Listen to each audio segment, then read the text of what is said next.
Closest to the center of the spacious room were creatures that strongly resembled ordinary people, whose faces indicated that something very good for them was about to happen. But these were far from the only creatures that had gathered today near the stone that was located in the center of the room and was emitting light. Something cut through the air completely unexpectedly, becoming the last thing one of the monsters here saw in his life. As they began to turn around, those gathered saw a man armed with a sword appear in the room. It was Jim Hook, known to all as a master of the sword, and he was prepared to lead an entire army. Immediately after John, Bertrand Pennington, nicknamed the Leader of the Dead, burst into the room. But he was not the last one who came here today to disperse this whole bacchanalia. A saint named Jacqueline Mason shouted loudly and menacingly that they had to stop the ritual. But the time for this had already been lost, where the level of this tower had already changed, becoming higher. Where at that very second the system announced that a new target had been determined for those participating in today's game. Everyone who came to the room to fight the evil spirits gathered here looked at the appearance of the new enemy with some fear. It was the dominant creature of the 5th season of this game, at stake for which was almost the fate of all mankind. The enemy that appeared before the players, who had already managed to take up his weapon, was the so-called Plague Lord. Without moving from his place, the Lord made a sweeping movement with his arms in different directions, thus beginning his attack on the arriving defenders, after which the plague tentacles that appeared from the floor of the room began to do their dirty work. This attack by a new and incredibly powerful enemy has significantly undermined the ranks of those who came here to stop him. One of these tentacles tried to reach the saint, but she managed to repel the attack. Jim watched in horror as he and the other fighting warriors fell one after another, and finally, his nerves could not stand it. And with a cry that he did not want to die here at all, the young man rushed out of the room. Watching the escape of the Earth's savior, the Plague Lord only laughed, calling this mortal a fool. Having shouted that no one could hide from him, the monster struck again. But this deadly attack was interrupted by a young man who appeared in the room at some point. As soon as everyone who was still alive saw him, they immediately began to happily state that now they were definitely saved. After all, the guy who had just prevented another death from happening was a well-known player who was known as a master of the game. And now, this young man quickly jumped up from his place, heading straight towards the powerful enemy. The Lord instantly turned his attention to his new opponent, attempting to strike him. But just like the first time, the Game Master repelled this attack quite easily, and then his opponent jumped up from his place to try his luck in close combat, where, as they approached, the Plague Lord formed a real hurricane around himself and his opponent. Seeing the #1 hero disappear into the plague vortex, Jacqueline was horrified, screaming Matthew's name loudly. But the boy did not hear her words, not only because of the swirling whirlwind, but also because at that moment he was listening to the words of the Lord, who promised that today the main hope of humanity would lose and remain here, struck down by the plague. After all, in this plague hurricane, no one will be able to break through and provide the young man with any help or support.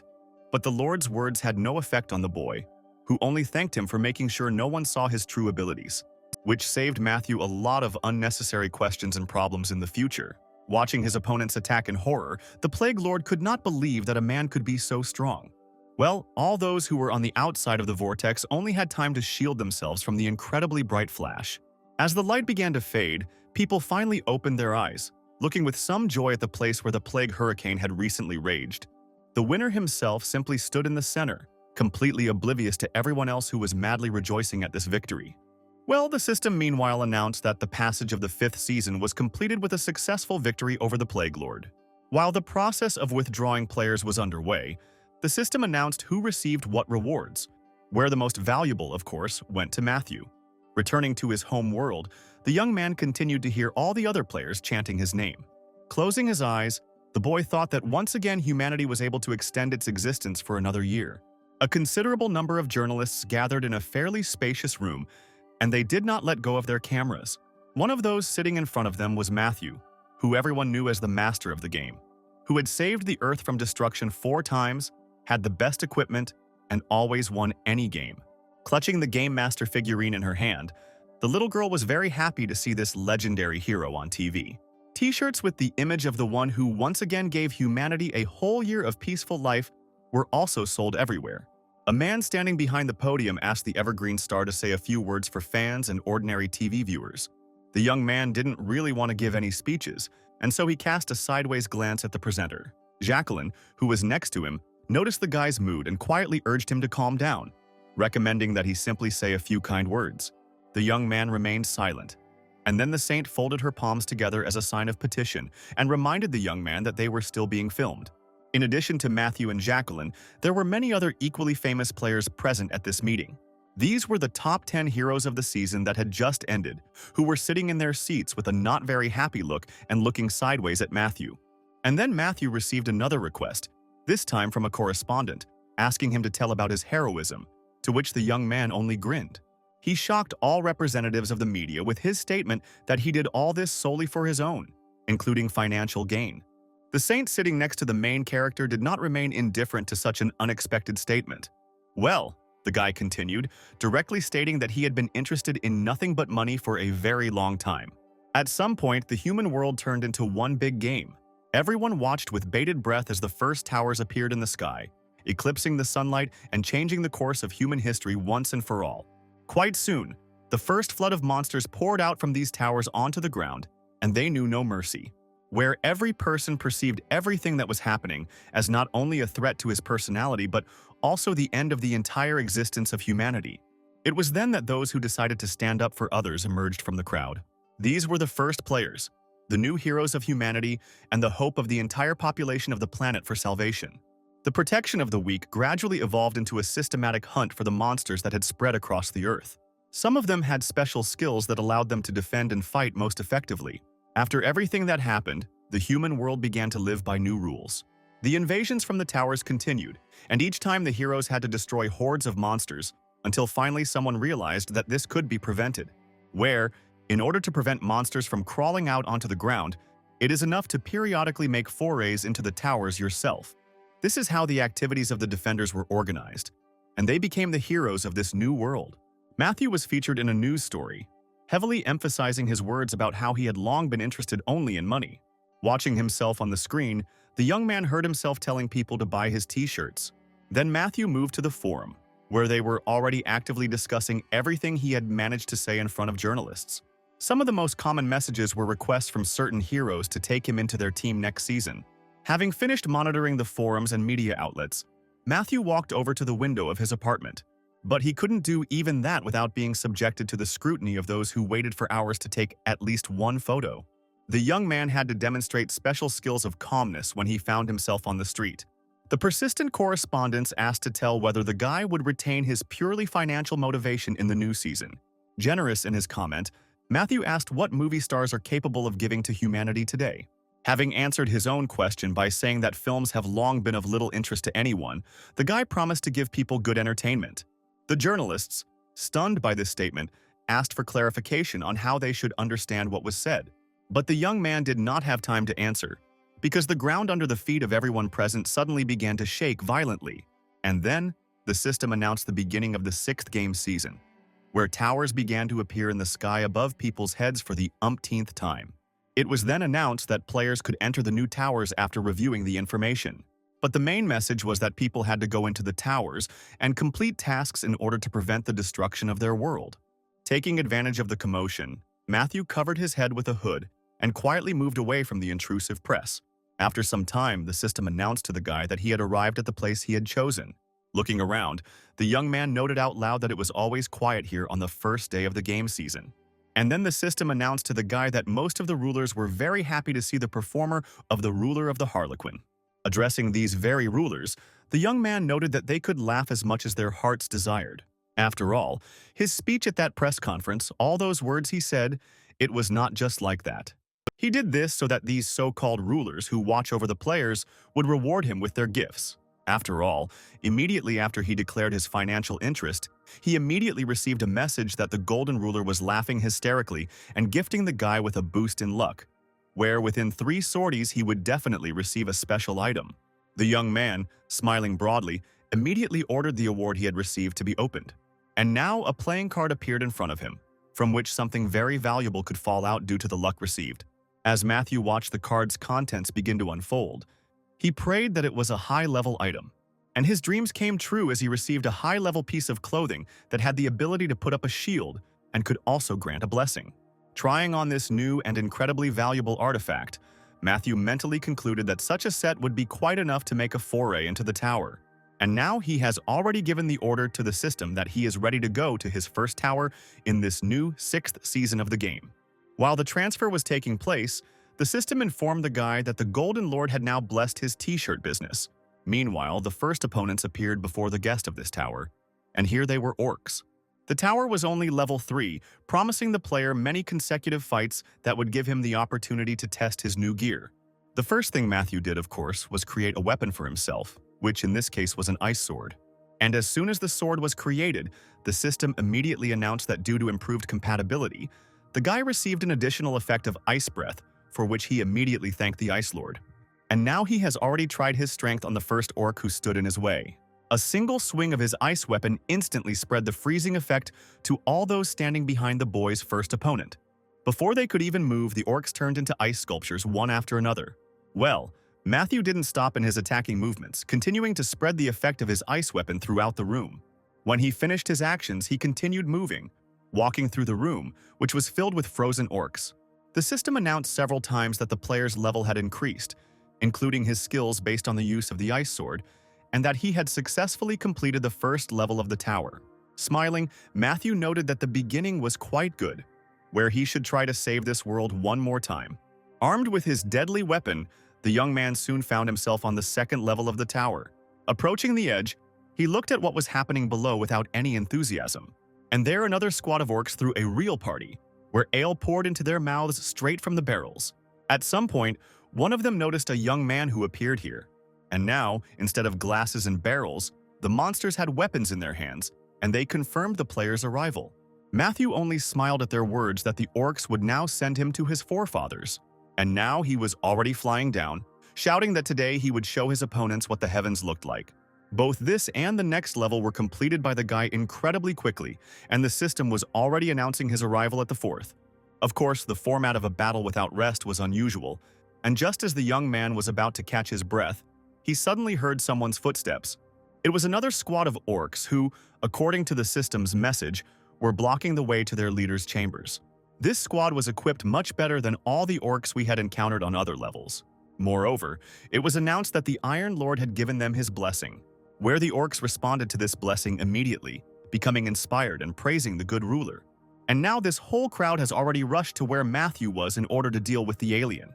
For a while, the young man stood and silently watched the approaching crowd of opponents. Mentally noting that these orcs would definitely not let him catch his breath, he swung his ice sword. As the young man struck his blow, a chilling stream rushed towards the squad approaching him. But this did not stop his opponents, one of whom was already at a sufficient distance to strike. Matthew easily dodged it, immediately jumping up for his own close-range attack. He noted with regret that warriors of a higher level had good resistance to cold. Finding himself between two monsters, the guy was able to dodge the attack so that the blow from one of them hit the fellow standing in front. Having climbed onto one of the chandeliers, the young man noted that it would be nice to finish everything with one blow, for which, unfortunately, he did not have the appropriate skill at the moment. But then he remembered how he opened one of the cards that could give artifacts or abilities. After opening the equipment and using another card, the young man received a boost to all abilities that were based on the use of ice. The young man had never encountered anything like this before, as it was not usable by those with ice magic, which made Matthew worried about how to use the bonus he had received. Well, the opponents below were already calling on him to come down and continue the battle, saying that cowards will not get into the warrior's paradise after death. Tired of waiting, one of the guy's opponents threw his huge axe at him, realizing that now was not the time to doubt and that he needed to act. The young man activated the artifact. At that very second, his body itself began to spread powerful icy energy throughout the room, and now he was already going down in order to continue testing this tower. Clutching his ice sword, Matthew noticed that he was literally overflowing with energy, and all his fatigue had disappeared as if by magic. Meanwhile, one of the orcs had already managed to approach the guy, swinging his massive weapon. The blow was delivered by him, but the blade of the axe stopped when it rested right against the guy's ice armor. Immediately after which the young man dexterously pierced the enemy's body with an ice sword. The orc, whose body was gradually covered in ice, fell, and the system immediately announced a level increase. The other orcs did not wait for the same fate and immediately continued their attack on the arrogant player. The attack came from two sides at once, but the guy stopped both dangerous weapons with the help of his sword in his hand, which was covered in ice armor.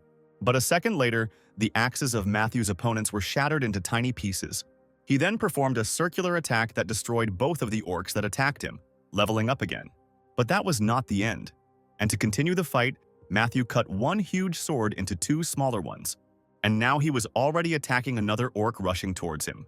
Where from this blow, his opponent was thrown far upwards, and his death marked a new rise in Matthew's level. Those of the orcs who were still alive now looked with apprehension as the boy grabbed the handles of his swords. Where after each of his movements, the system only had time to issue new messages about the level increase. A few more blows, and another enemy standing in front of him was struck down on the spot. Exhaling and not noticing the danger, Matthew noticed that he had finally passed the next level. However, after a moment, he realized that he had missed someone, since the system did not send a message about completing the level. Transforming his sword into an ice mace, the young man noted that he only needed one final blow to complete the level. Soon the guy completed both the current and the next levels. Having placed one of his feet on the orc's body for convenience, Matthew had already begun to open the trophy he had received. But this time, he received the usual ability in the form of the ability to inflict stab wounds due to a temporary increase in physical strength. Continuing to advance further, Matthew soon found himself in a room whose specifics were very different from the levels he had already passed. The one who was in this room greeted the guy like an old friend, noting that he somehow miraculously managed to stay alive for now. To this, the young man replied that he was sorry not to justify his interlocutor's hopes regarding his death, and she stated that she did not need this since he was much more profitable to her alive. But after that, the store owner Essa added that death could overtake the young man suddenly, and therefore, it would be better for him to spend it with her right now. While the girl was trying to persuade Matthew to buy a deck of cards from her, in which he would definitely find high-level artifacts or skills, he himself opened his storage.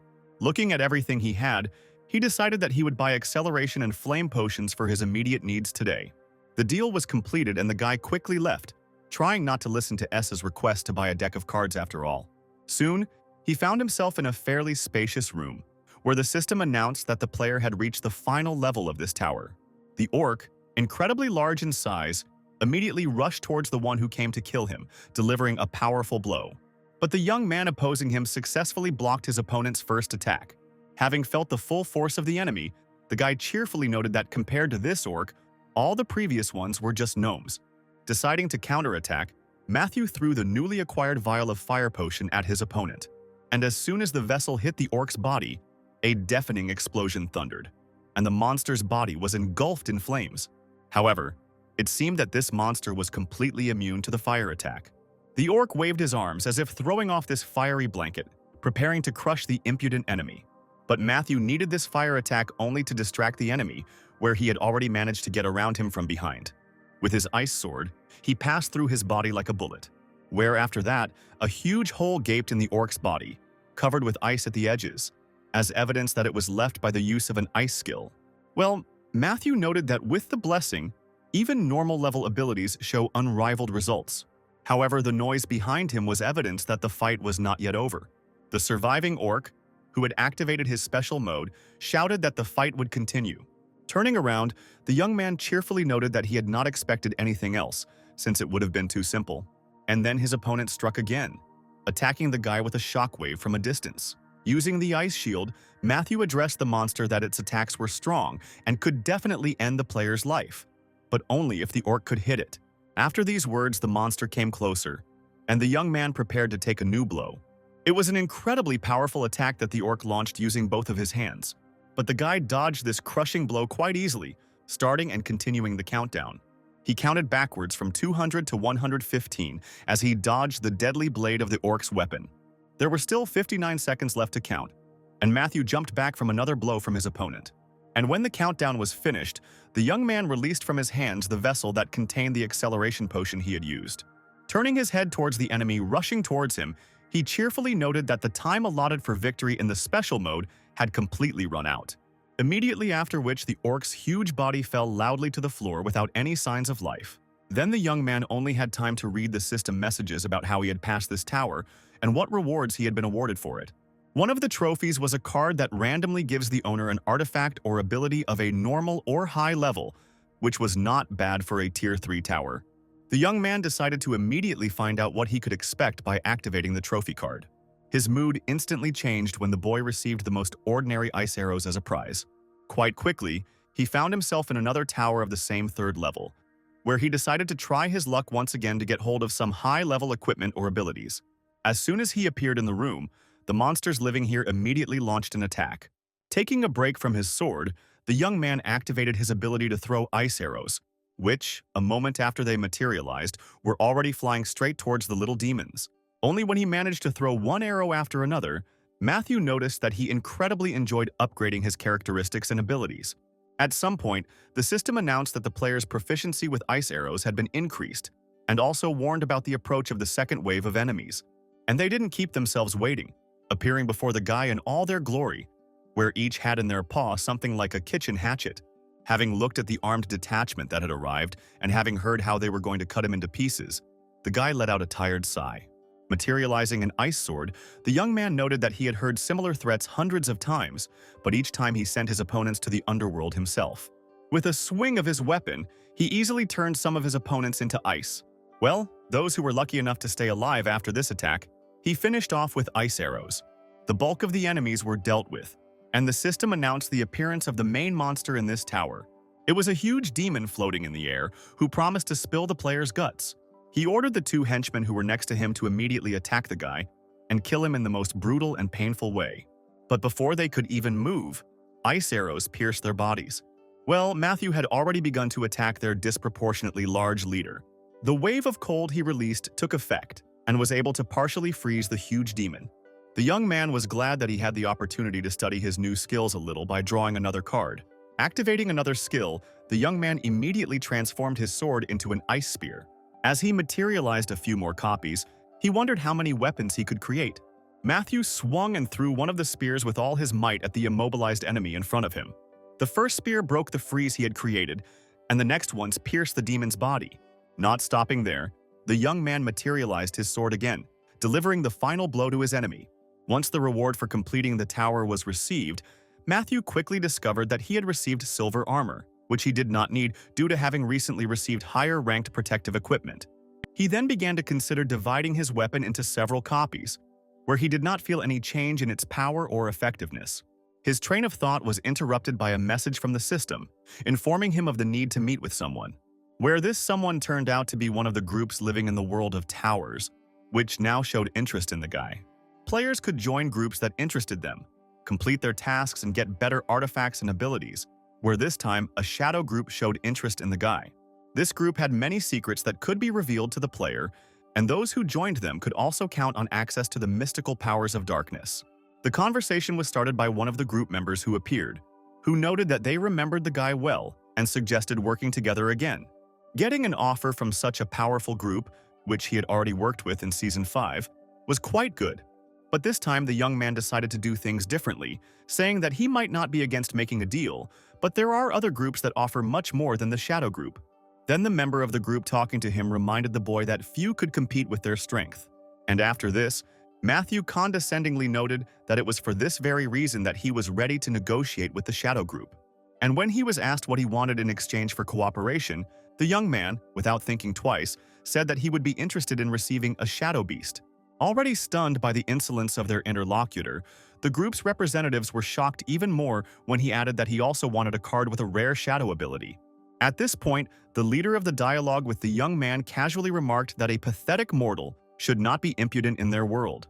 And then Matthew simply turned around and walked away, recommending that his interlocutors not approach him with their proposals anymore. He had not yet taken 10 steps when he was called out to and stopped, which gave him good hope. Literally a moment later, a shadow cat appeared in the same room where the conversation was taking place. Matthew watched his approach very carefully. As soon as the system announced that the player had received a shadow beast, the young man immediately petted his new pet and assistant. A second later, the player's second wish was fulfilled, where he received a rare Shadow Blade card, which left him quite pleased. Since all his conditions were met, the young man declared that he was joining the Shadow Group, about which he immediately received a system message. After leaving the tower and returning to his world, Matthew reflected on how the current season was going to be interesting. And while he was deciding whether to continue leveling up right now or take a little rest, people were already approaching him from behind. The young man quickly turned around as soon as he heard his name. As it turned out, these were reporters with their cameras and stills who, as usual, wanted to get an interview with the #1 player. When asked the same questions about how he was able to achieve such incredible results, the young man answered with a bored look that he was simply a very talented player. Here, one of the journalists noted that just recently the Sword Master was able to pass the 4th level tower. Intrigued by this information, Matthew asked how many people worked with the Master, and the journalist replied that there were about 5 people with him, but 4 of them had already died. Where after these words, the guy noted that apparently the Sword Master's main ability is to use his comrades as human shields. Suddenly, someone from the crowd shouted that a Sword Master had just entered the 5th level tower, and the young man's question was answered by the fact that this time the Sword Master was acting alone. Matthew just chuckled, noting that Jim was somehow overly energetic at the beginning of this season. Each player conducted their affairs in a completely different way, where, for example, the Saint first accumulated abilities and artifacts. As for the leader of the dead, he had no plans to take part in the game at all. Returning to the Sword Master, the young man noted that only obtaining a good ability or artifact in the 4th level tower could give him enough confidence to go to the 5th level tower alone. The journalists were waiting for some kind of comment, and they got what they wanted when Matthew suddenly stated that the Sword Master clearly had a hole in his brain. After this answer, one of the correspondents asked whether this meant that the #1 player was giving up his rivalry with Jim. And then the young man suddenly laughed, noting that he, in essence, had exactly the same gap in his brain, and therefore if the choice was between a winner and a loser, then of course the victory was better. And now Matthew was already entering the very tower where the Sword Master had entered before him. And the system announced that the rulers were starting to place bets, where the majority were betting on Matthew. While the system was introducing the young man to the rules of the game, he himself mentally noted that this would not be just a battle, but a defense of his prestige in the world of players. 2 players in this tower could not occupy the same side, so the guy would have to fight Jim at least. The essence of the game was to either capture or defend the fortress, depending on who you were playing for. And then 2 cards appeared before Matthew's eyes, which provided a choice of the side for which he would fight. The attackers were already busy with the Sword Master, and therefore the young man had no choice as such. The young man chuckled and noted that he would have chosen that side anyway, since the game rewards those who find themselves in a less advantageous position more. The participants of the military council instantly turned their attention to the bright glow that appeared a little to the side. And when they saw Matthew, they all joyfully acknowledged the arrival of a player. Within a moment, they all began to thank the Almighty for sending them this savior. The unexpected guest himself assessed the situation and immediately understood that the development of battle strategy tactics was underway here. Having asked permission to sit down and having received it, the young man inquired who was in charge here, where after this question a deathly silence fell in the room. However, a few seconds later, another character from this game entered the room, and then some well-equipped fat man entered the room and declared that he was the boss here, and that the guest should be shown respect according to court customs. Matthew didn't let him finish, interrupting the man's speech by asking if he wanted to win this battle, to which his interlocutor responded positively, also noting that although they lacked military power, the soldiers had no shortage of fortitude, after which the young man had to listen for a long time to the fat man's convictions that their army could not lose in any case, even without the player's help. At some point, the guy interrupted this pompous idiot's speech again, but this time he did it in a more rude manner. He told the man who fell to the floor from his blow that from that moment on he was taking command, after which he ordered a report to be made to him about the number of soldiers in the ranks and with what skills. And now, he was standing on one of the walls of the castle where he was turning over in his head the information that he had about 5,000 mobilized peasants at his disposal, of which about 900 were archers. If we compare it with the quantity and quality of the invaders' army, the difference is colossal and not in favor of the defenders. In addition, we should not forget that Jim is patronized by the Iron Ruler, which means that this player has the power of fire. Most players can only cooperate and receive rewards from one overlord. But Matthew himself was a special case and received rewards from various rulers, which was facilitated by the ruler Harlequin. At the same time, the rulers themselves can patronize several different players, but only one of them receives his special rewards. Although the overlords support their players regularly, there are some restrictions where in the case of the Sword Master, the latter should not have direct abilities related to the Iron Overlord. Based on all this, the young man concluded that he definitely had a chance of winning this war. However, all his warriors clearly felt more depressed and did not expect victory at all. No one knew how real the worlds created in the towers were, whether they were real people or realistic creations of this game. But all this was not important, because as in relation to the most ordinary people, The guy needed to somehow raise their fighting spirit. A few minutes later, one of the warriors announced to the assembled soldiers that a guest had arrived in their kingdom, after which he added that that worthless fat man was no longer their commander, and that a player had taken his place who would personally command the battle. This clearly pleased the assembled group, who began to whisper that the Almighty had definitely not abandoned them, having gifted them this player and removed that fat man from the nobility. Matthew listened with joy to the words of gratitude that at least someone had finally dealt with that pig-like creature. This meant a rise in morale, but before the young man had time to think about it, a report was received from the observation post that the Imperial army had gone on the offensive.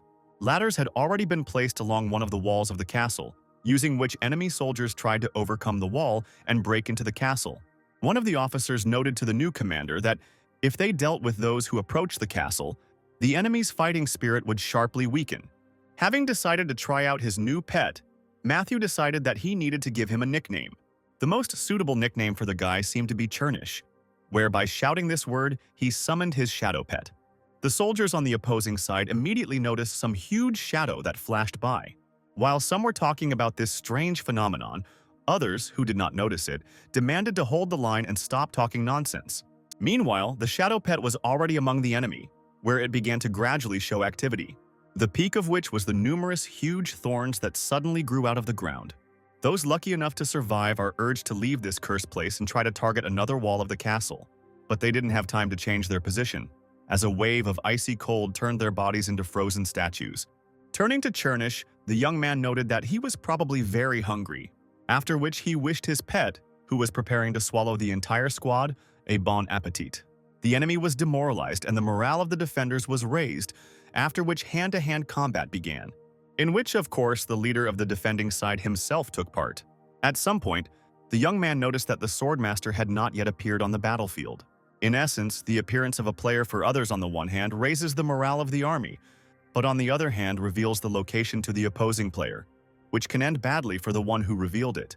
Of course, inside the towers it also happens that one player kills another in one or another confrontation.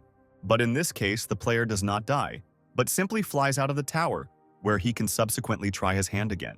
This way, players couldn't kill each other in the game, but everything that filled the tower could. Realizing what his opponent had planned, Matthew mentally noted that he had a plan of action for such a case as well. As time went on, the warriors of the attacking side died more and more often, covering the battlefield with their bodies. The young man noted with displeasure that it was time for the swordmaster to show himself because he really didn't want to destroy his entire army to get to Jim. And suddenly the weapons that remained on the battlefield began to rise into the air on their own. The defending soldiers watched in horror as the steel moved through the air on its own. Preparing to repel the attack, Matthew mentally noted that Jim had apparently been able to obtain exactly this ability in the level 4 tower, which allowed him to control weapons from a distance. Smiling, the young man noted out loud that his opponent was very lucky, but at the same time, he did not exclude the possibility that the Iron Lord himself had given his ward a card with such an ability. While dodging the attacks, the young man also concluded that Jim had prepared well for the fight while he was hiding. But Matthew himself did not waste time, developing a strategy and tactics for the upcoming fight. Using his pet sword and shadow spikes, he deftly deflected all the swords flying at him. At some point, the system announced to him that his level of mastery of the Shadow Blade ability had been increased. Meanwhile, the soldiers on the opposite side noticed that the player was now fighting for them too, after which Matthew immediately noticed how much the whole picture of this confrontation had changed. But all this was clearly not enough to break the resistance of the defense. Using his ice skills, the young man only managed to freeze the swords moving near him. After all, he understood perfectly well that using such an ability on him would definitely not work. The young man didn't notice how something almost approached him from behind while he was busy repelling sword attacks. But when the attack failed, he turned and just grinned in response. The protective function of his cloak worked as intended and repelled the attack of his hidden opponent. The system announced that it would take over 100 hours to reuse the protection, and Matthew was finally able to see his opponent in the game. Looking at the Swordmaster, he cheerfully asked if he had hoped to win with just his sword control technique. Gradually coming to his senses, Jim noticed that there was only one way to win this game, which consists of destroying the player, only thanks to which the enemy forces do not surrender. Looking at his opponent, Matthew asked him why he had chosen the attacking side, to which Jim confidently declared that every player is a hero who fights for peace. Well, Anyone who is unable to realize this has no right to be called a hero. After listening to his interlocutor, Matthew noted that the world does not consist only of the association in which a particular player is a member and the country that he defends. Deciding not to listen to his opponent any longer, Jim rushed into the attack, promising the young man that he would give him a terrible death. But he, activating the ice shield, stated that he intended to live a long life, and it was definitely not up to Jim to decide how long it would be. With one powerful blow, the approaching young man smashed the enemy's shield into tiny pieces. In response to this, Matthew immediately counterattacked, firing several ice arrows at the enemy.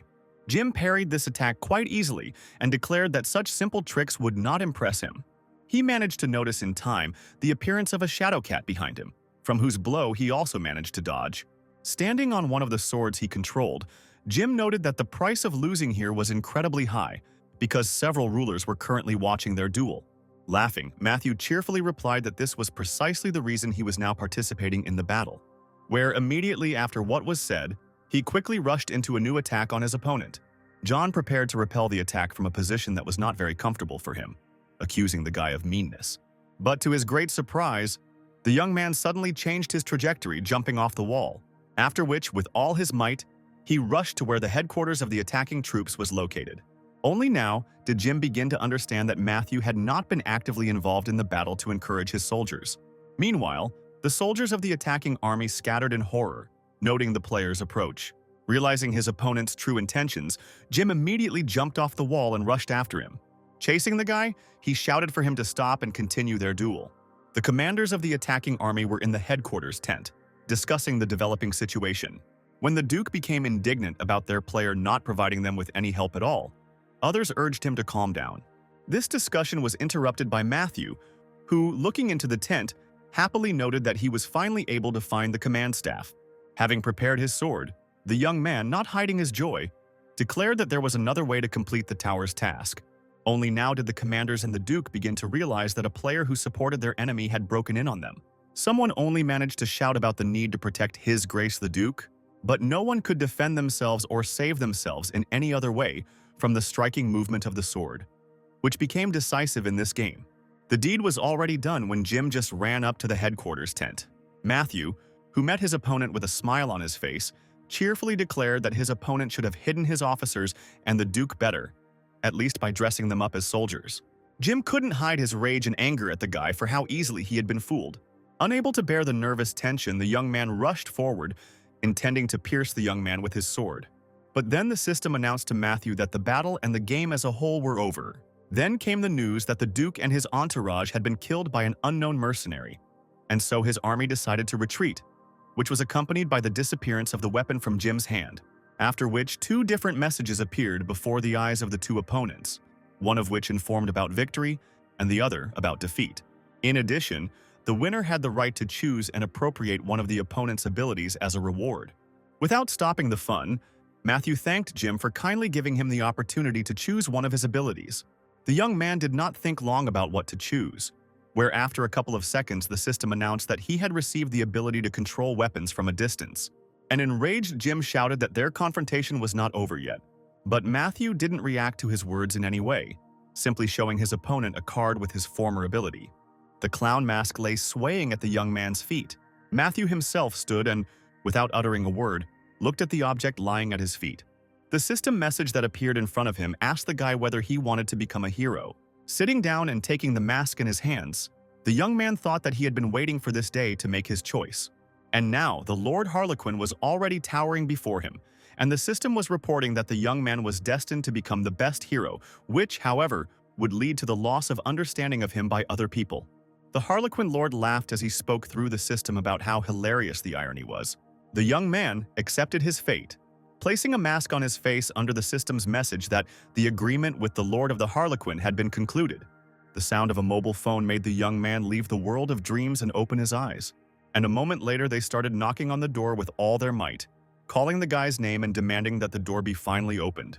Swaying rather heavily to stand up, Matthew thought on the one hand about the strange dreams, and on the other, about who and what needed from him at such an early hour. Forcing himself to get up, the young man opened the door, asking the guest what had brought him to him so early in the morning. Ryan Sellers chuckled and said that Matthew was acting like some kind of big shot. After this man made a deal with the Killer Lord, Ryan entered the top 30 players. In addition, he also headed the National Intelligence Department. As the man walked into the apartment, Matthew noticed that he looked tired, suggesting that his friend had already managed to visit a couple of towers, but his guest denied this, saying that he had not yet had time for the towers. After all, with the beginning of a new season, those who see good in war do nothing but sing its praises throughout the world. Changing the subject, Ryan asked the guy why he hadn't answered his calls, which he explained by arguing that Matthew was simply sleeping. The man was about to say something about the guy needing to work on his daily routine when he suddenly tripped, standing on one of the plates on the floor. While Matthew was collecting the scattered plates, Ryan noted that, given the guy's financial situation, he lived practically like a homeless person. While the guy was washing the dishes, his guest also touched on the topic of food, where, given the young man's financial situation, for some reason he orders food from a cheap Chinese restaurant. But when the young man described all the taste qualities of these noodles, Ryan asked to order some for him too, while lounging on the bed. In his not-so-distant past, Matthew practically lived in a computer club. Ryan, walking past the crowd of players with a bang, couldn't help but notice the enthusiastic shouts that Matthew had won again. At that time, this man was the owner of this computer club which the young man often visited. And then one day, he approached the young man and offered him the chance to become a professional computer game player. Of course, Matthew played for fun, but the man managed to convince his parents that he had outstanding abilities. By analyzing the way the boy played, Ryan was able to coach him to an incredibly high level of play. On the day he came of age, the young man made his debut as a professional player. But literally on the same day, the first season of the game began, which was marked by the invasion of monsters from the towers onto the earth. Covered in blood, Matthew sat helplessly and watched the monster approaching him. At that time, he could do nothing to counter this threat and simply prepared himself for death. His life was saved by Ryan, who appeared nearby and easily dealt with the monster with the help of his 2 daggers. When he asked if the guy was okay, Matthew didn't answer, just rushing off somewhere to the side. The man didn't know what to say to the boy bending over the bodies of his parents killed by the monster. It was that very day when the young man literally became an orphan, losing both his parents at once. And the only one he had left was his computer games coach, who became something like a relative to the guy. Soon the noodles were delivered, and Matthew was already asking his friend what brought him here today. He greatly surprised the young man by saying that he had come here today because of some interest of the association. But a moment later, he was already wondering what interest the association might have in using him this time. The State Players Association was the only organization in this country that governed the actions of each player. In response to the guy's question, Ryan recalled the existence of a players' academy, which the association opened a year ago. He then added that the first exams would take place there in a week, and the association members had invited him to attend them. Assuming the guy definitely wouldn't go along with such nonsense, Ryan said he would send them instead. He was quite surprised when Matthew suddenly announced that he was ready to attend this event. And the young man explained that he wanted to personally see those players who might one day be entrusted with the future of the entire world. The guy's only condition was that the exam be rescheduled for the following day at 5 a.m., so that he could personally test the skills of the new players. The next day, a whole crowd of newly minted players were already demonstrating their skills during the exam. Noticing the game master observing, the players noted that despite his judging, they would still be given a pass, but it was unclear why the exam was being held so early. Matthew himself watched very closely how each of the exam takers was doing. The man who approached the young man asked what impression the observer had of their personnel, who were trained according to special educational programs. The head of the Players Association particularly emphasized that these first students of the academy are their special pride. As Matthew donned his game gear, he noted that he wanted to personally check out the training of the new recruits. Materializing his weapon, he added that since he would personally be testing the students' abilities, he would also have the final say on whether they passed the exam or not. Of course, the head of the association was extremely unhappy that this guy was doing whatever he wanted. But at the same time, he believed that Matthew could not spoil anything for him, because it was only the beginning of the season, and the students' preparation was going according to schedule. But just a moment later, his expression changed dramatically from watching the #1 player conduct his test. Using swords from a distance, the guy knocked the newly minted players out of the exam one by one, declaring that they had failed. When only one girl remained in front of him, surrounded by his swords, the young man declared that she was the only one who passed. When she asked why she was considered to have passed the exam, Matthew explained that it was all because of her luck. After all, out of 12 players, she was able to hold out until the very end, which means she is very lucky, which is a very useful quality in the world of towers. He then asked his friend to turn off the camera as he was finished and congratulated the girl on her successful graduation. Naturally, this state of affairs did not suit the head of the Players Association at all, who burst into the room, not hiding his rage. But just as he was about to say something, Matthew suddenly interrupted him, noting that he had immediately figured out that the children of various high-ranking people were taking the exam today. Under such circumstances, they will not get normal players, but those who cannot even stand on their feet properly. And therefore, their plans are simply to put the golden kids in a better chair. The truth hurt the head of the association, who could do nothing to counter this young man. But then he finally broke down and began screaming hysterically about how Matthew didn't understand anything. He then stated that players are nothing more than weapons in the hands of the rulers of this world and are treated as expendable. And this world needs them only for the time that this war of humanity against the impending threat is going on. And so, having calmed down a little, the man asked the number one player to simply contribute a little to the interests of the country and the whole world. After listening to everything the man had just told him, the young man grinned in response. This conversation was interrupted by a young man who attracted the attention of the head of the association. Taking the tablet in his hands, the man looked in amazement at what he had just been told. Well, Matthew, smiling cheerfully as always, noted that in all likelihood the academy would close before it even had time to start working. Melvin was literally shaking with a new fit of rage while the young man was talking about how they all forgot that behind him stood the head of the National Intelligence Department, thanks to whom the news about the privileges in training was already online. As he continued, the system announced to him that his provocateur level had increased greatly, where the Lord of the Harlequin was very delighted with his actions and sent the guy a gift. By that time, the young man had finished his performance and left the academy grounds. Turning his head, he thanked his friend for such a great opportunity to raise his characteristics and even receive a gift from the ruler. When asked whether there would be consequences for the department for such a crushing of the association, Ryan explained that they are not particularly respected in the government either. And since conflicts between the government and the association occur regularly, everything will be fine. Satisfied with such explanations, the guy asked his friend to give him a lift to a level 5 tower. The young man was already heading towards the place of transfer, answering Ryan's question with the words that he was not at all tired and was completely fine. And now he was already moved to some desert under the system's message about entering the next tower. In this desert, a group of people desperately fought against the monsters attacking them. Players were always caught in the thick of things, and here Matthew was wielding his ice weapon, helping to destroy monsters. He came at the right time to save many lives. The young man used both his new sword control skill and his ice arrow throwing skill very effectively. And now several more opponents were destroyed by his effective and unpredictable actions. When the people he had saved asked who he was, the young man said they could call him whatever they wanted.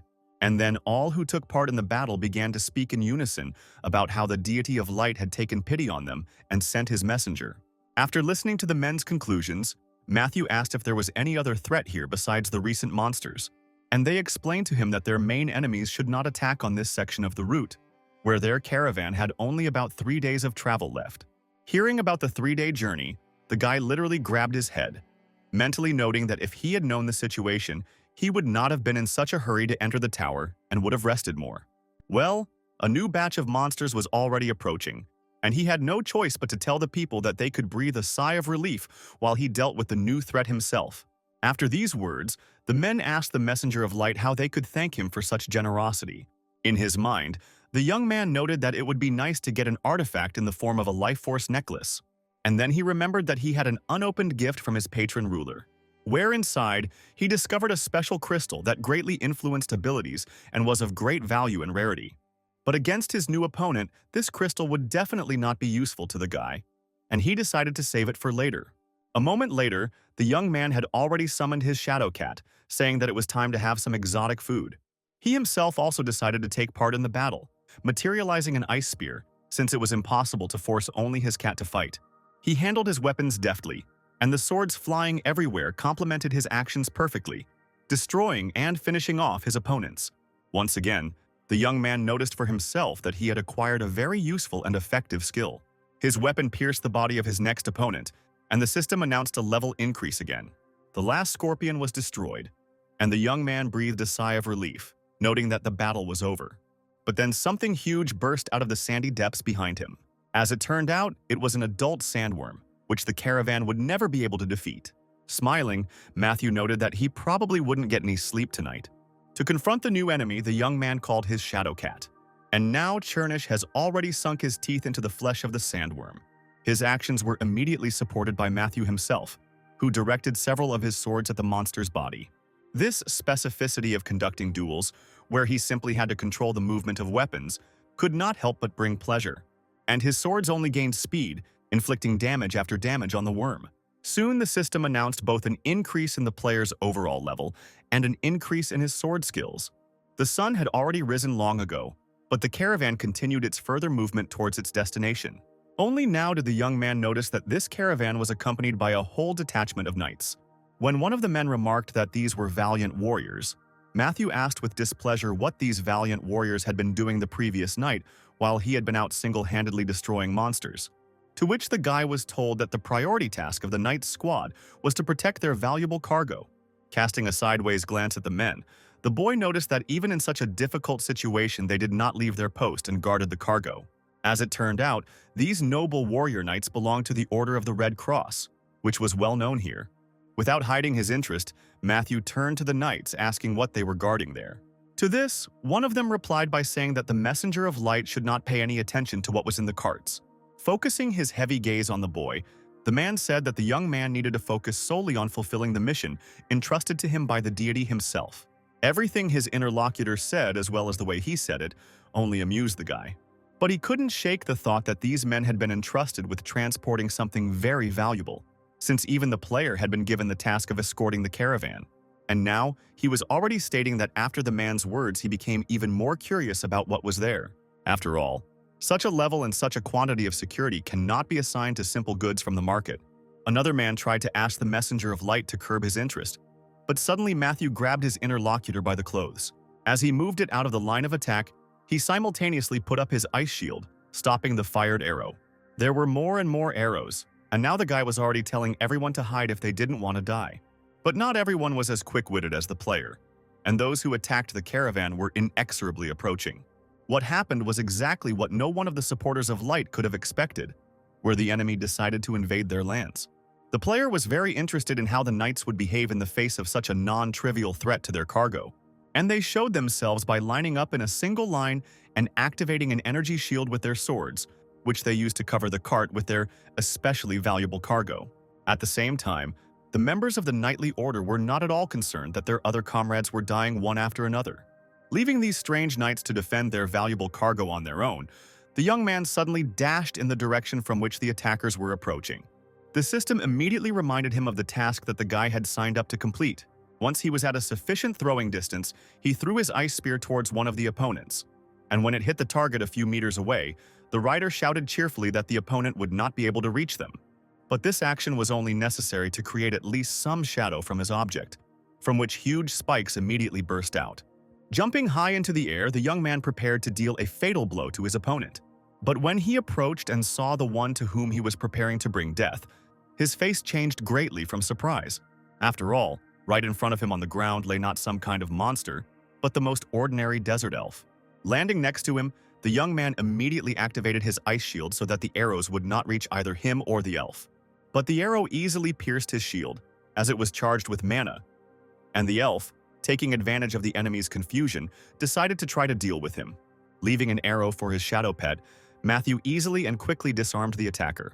And so, putting his ice sword to his throat, the young man asked the prisoner to tell him what was so valuable in that card that the desert elves were so interested in.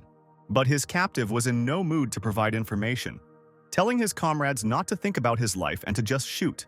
As it turned out, this elf's comrades didn't need much persuasion, and they immediately opened fire.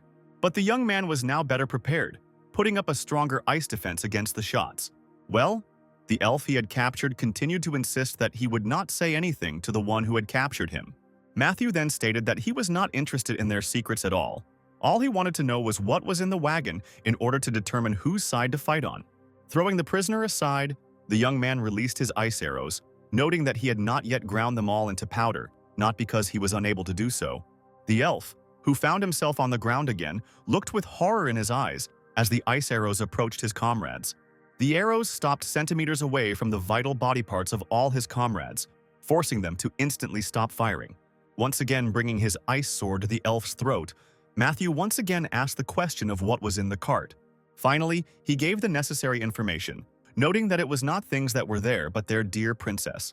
This changed the matter radically, and so the young man said that all the elves should immediately leave the battlefield and tell their master that he would do them a favor and save the princess. His interlocutor tried to say that they couldn't give up what they had started, but the guy reminded them that they only had one life, and it was better to take care of it. Deciding to trust this unusual stranger, the entire squad of desert elves left the battlefield. The knight who came running to him asked the player in amazement why he had let these villains go. To this, the young man simply stated that all this was in order to make sure of something. His interlocutor tried to find out what he meant by this, but Matthew suddenly jerked forward. When another knight on horseback blocked his way, the boy told him to step aside, as he wanted to see what was in the cart. But the man threateningly declared that he could not allow even the messenger of light to get to the cargo. Then the young man called upon his shadow cat and once again demanded that it clear the way for him. And now he had already approached that very heavily guarded carriage, sharply throwing open the tightly locked doors. Inside was exactly what he expected to see there, where, looking at the captive, the young man asked if she wanted to be saved. After these words, the face of the chained elf girl was greatly distorted, expressing extreme disdain. And now the princess has already declared just as dismissively that she absolutely does not need sympathy from her enemy. But suddenly a system message appeared before the young man's eyes, according to which the Lord of Light gave him a warning and demanded that he continue to carry out the mission assigned to him. As soon as the guy read this message, he noted that if the princess was begging for rescue so much, then he was not at all against helping, where he had already used his weapon to free her. When the shackles were rescued from Adelena's body, Matthew was immediately informed that he had completed the hidden task of rescuing the princess, for which he was awarded a considerable number of additional points. The following messages informed the young man that his task in this tower had been changed, and the level of this game had been raised to the 5th difficult one. Laughing, the guy turned to the princess, saying that he had, of course, played half of the previous game in vain, but freedom was a very cool thing. At the same time, he received a new message from the Lord of Light, who stated that the traitor would pay for his betrayal, which was accompanied by the appearance of some flying creatures in the sky. As it turned out, these were the brave winged warriors of the Lord of Light, sent to help the earthly servants. This phenomenon greatly inspired the knights, one of whom loudly declared that the Lord of Light himself was with them, where now it was completely unimportant that some alien had come out against them, whom they could easily kill. The princess standing nearby reproached the guy for not thinking through his actions when he noted how suddenly the knights became bolder when help came from the heavens. But to this, the young man replied to his interlocutor that he also had some support from higher powers. As soon as he shouted that darkness should reign here, the system announced to the guy that the Lord of Darkness supported this decision. And so the shadow group gave the guy support, where everything around was literally covered in complete pitch darkness. The young man smiled contentedly and noted that he had always known that the dark side had much better skills and support. Then his shadow spikes came into play, mercilessly destroying his enemies lost in the darkness. But the warriors of light, observing what was happening, did not remain idle, calling to their Lord of Light. Their prayer was heard, after which a bright beam of light partially dispelled the thickening darkness. But the forces that the enemy of the warriors of light controlled were much more powerful than they could have imagined, where at some point a sword blade suddenly flashed before the eyes of one of the winged warriors. The rest of his comrades didn't even understand where Matthew had appeared from next to them, cutting one of them into 2 pieces.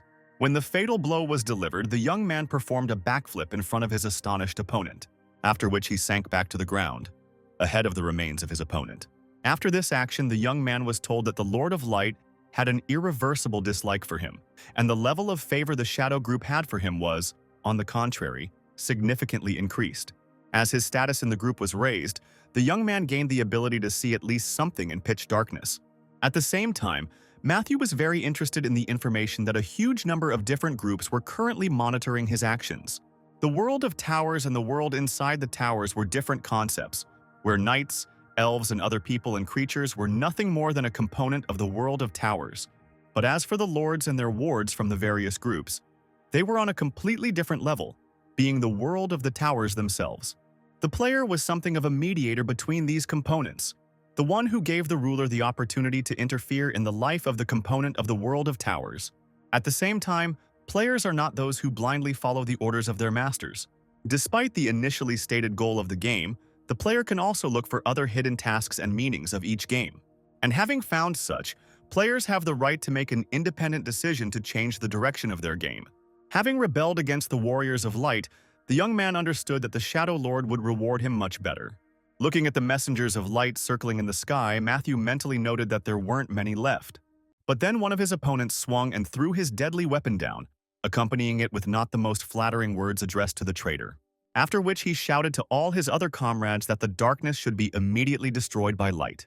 The Warriors of Light, shouting "Down with the darkness," threw their glowing spears down one after another, and most of their weapons were pierced into the bodies of their own earthly supporters.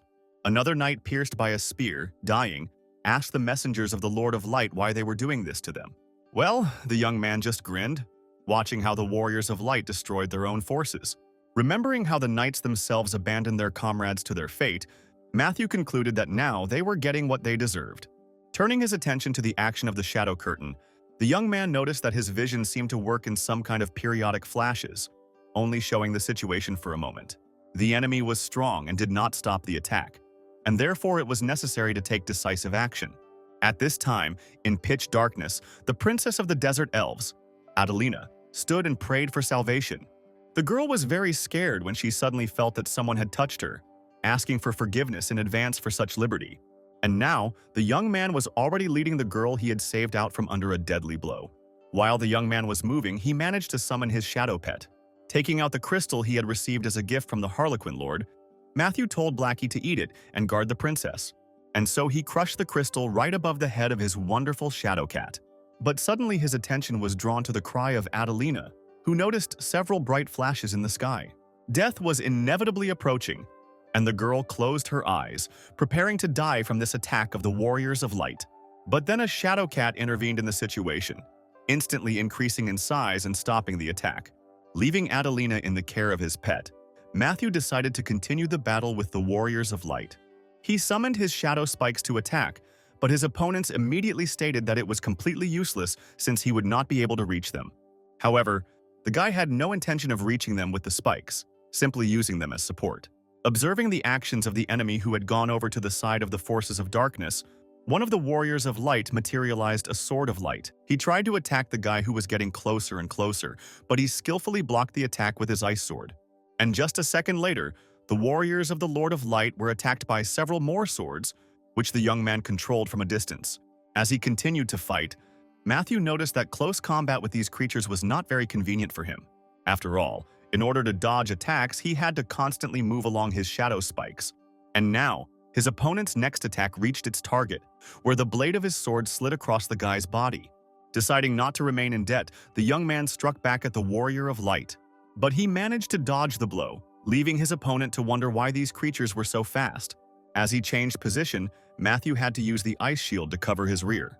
But before he could move a little to the side, the next attack of the Warrior of Light was already flying at him. He was pretty tired of jumping on the thorns, first one way and then the other, and so thoughts came to his mind about how he needed to somehow deal with them all at once. As Matthew dipped his hand into the shadow, he mentally noted that in this case he would have to radically change his battle strategy.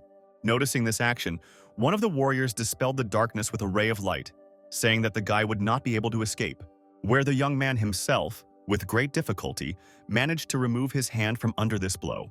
He didn't have time to understand or do anything when suddenly his body was pierced by a glowing object, where this object was the lightsaber of one of the Warriors of Light who had managed to get close to him.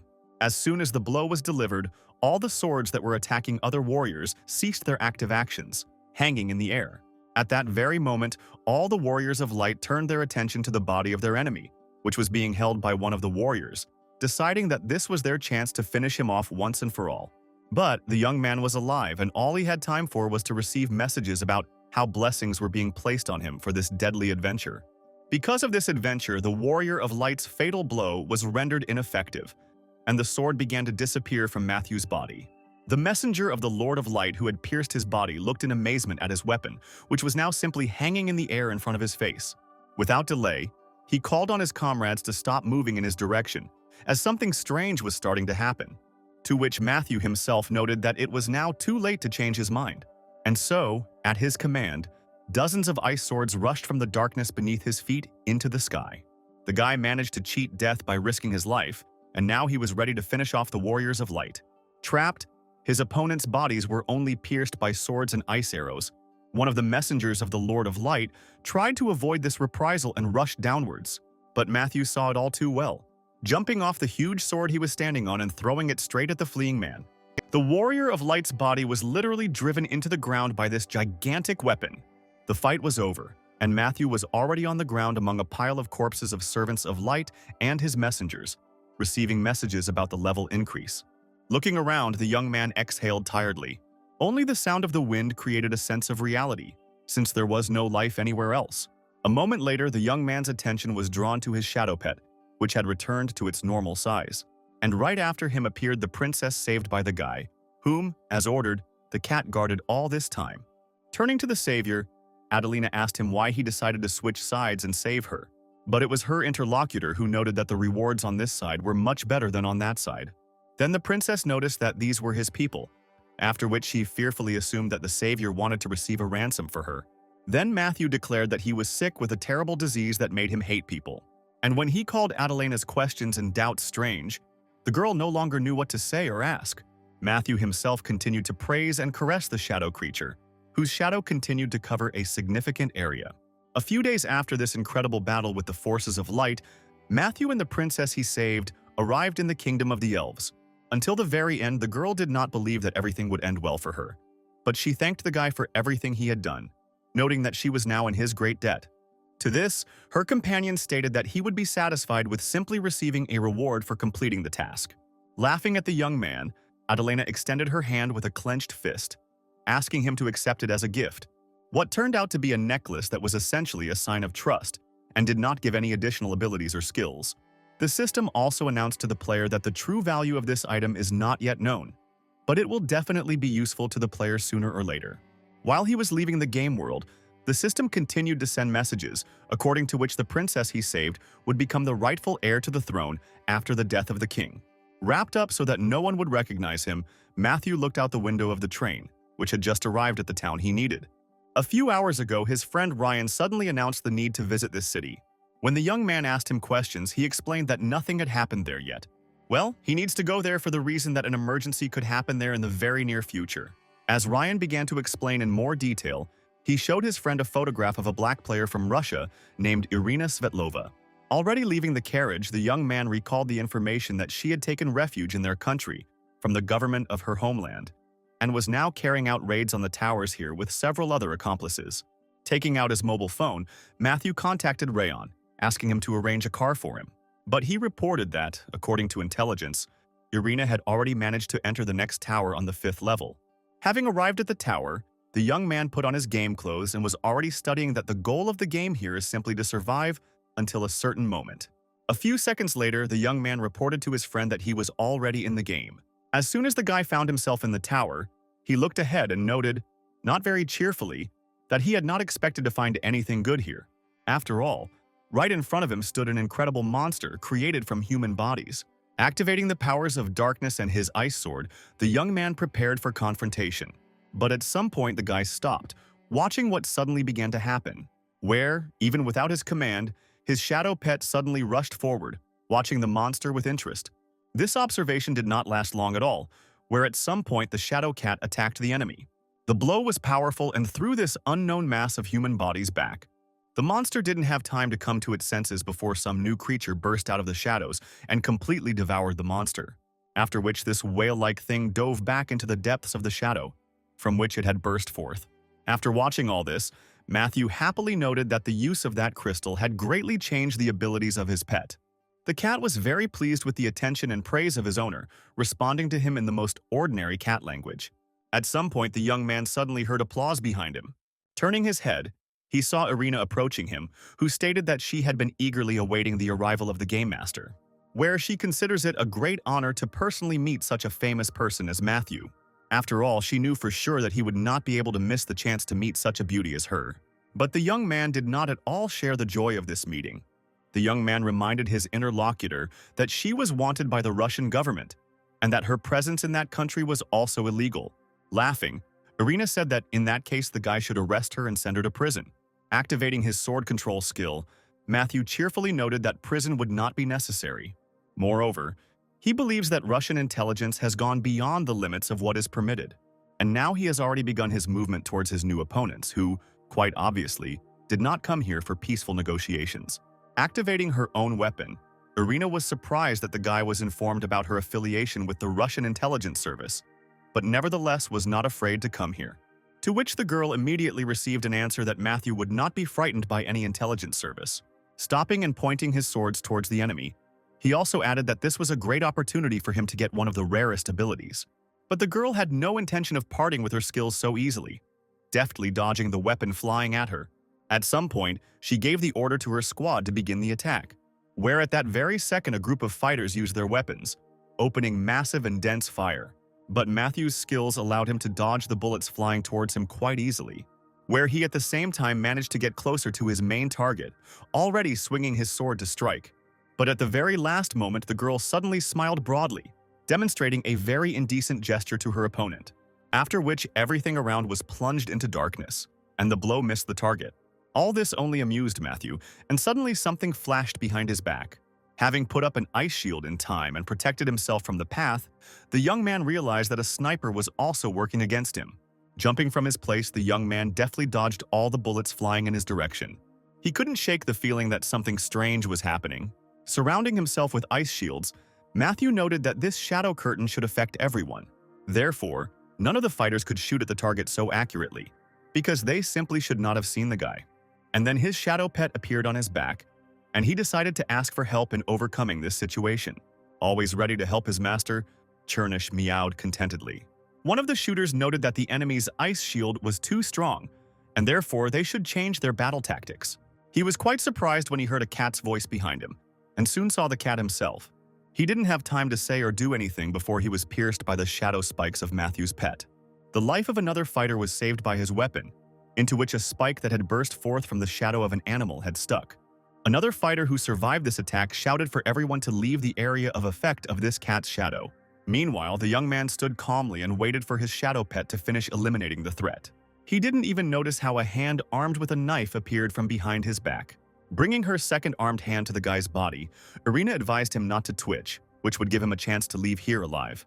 To this, the young man noted that it was unlikely that his interlocutor would be able to kill him, and Irina recommended not to underestimate their intelligence service.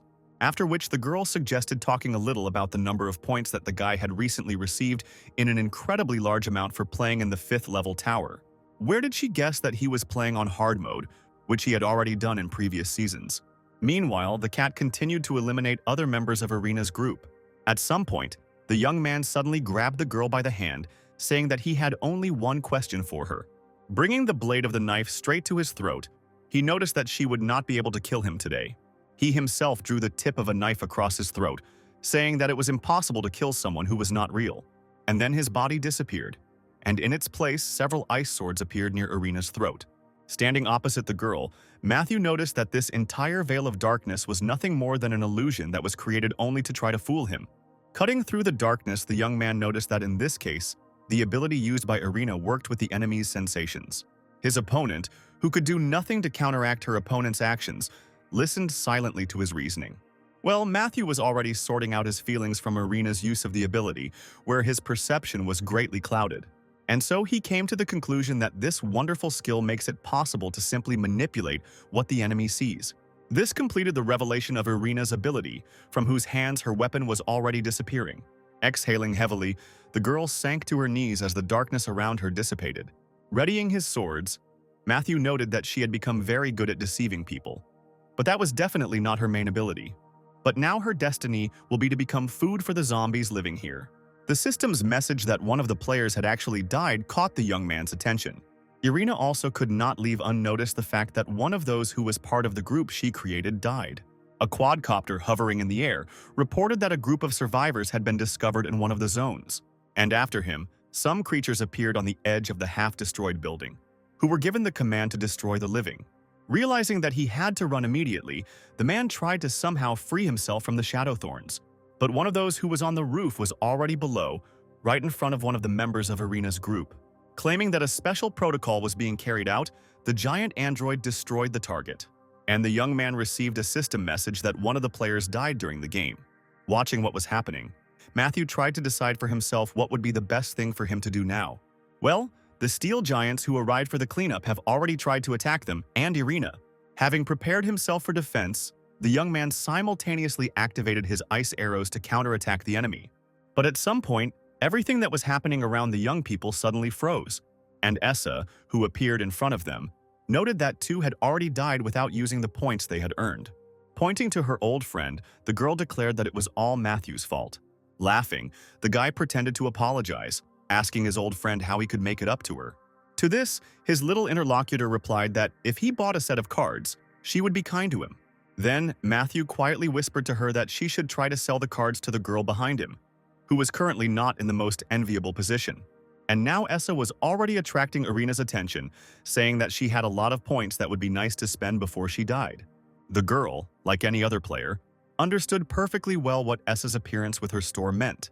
Forcing herself to her feet, Irina headed towards the girl, who continued to declare that she would definitely die today unless she was lucky enough to draw a good card. While Irina was walking, Essa tried to convince Matthew to buy some cards, assuring him that he would definitely be lucky today. The young man didn't have time to respond to this, as Irina, who had approached them, loudly announced that she was ready to spend her points, of which she had about 400,000. And now she has loudly announced that she is currently buying several decks of cards with random abilities. Matthew sat boredly and watched as his recent opponent went through the cards she had just acquired, one by one. But so far she hasn't had much luck, as only the most ordinary cards have dropped out, accompanied by boring announcements from the system. For a long time there was not a single card with any special skills needed in such a critical situation. Essa urged Irina not to stop since the card she needed was about to fall out very soon.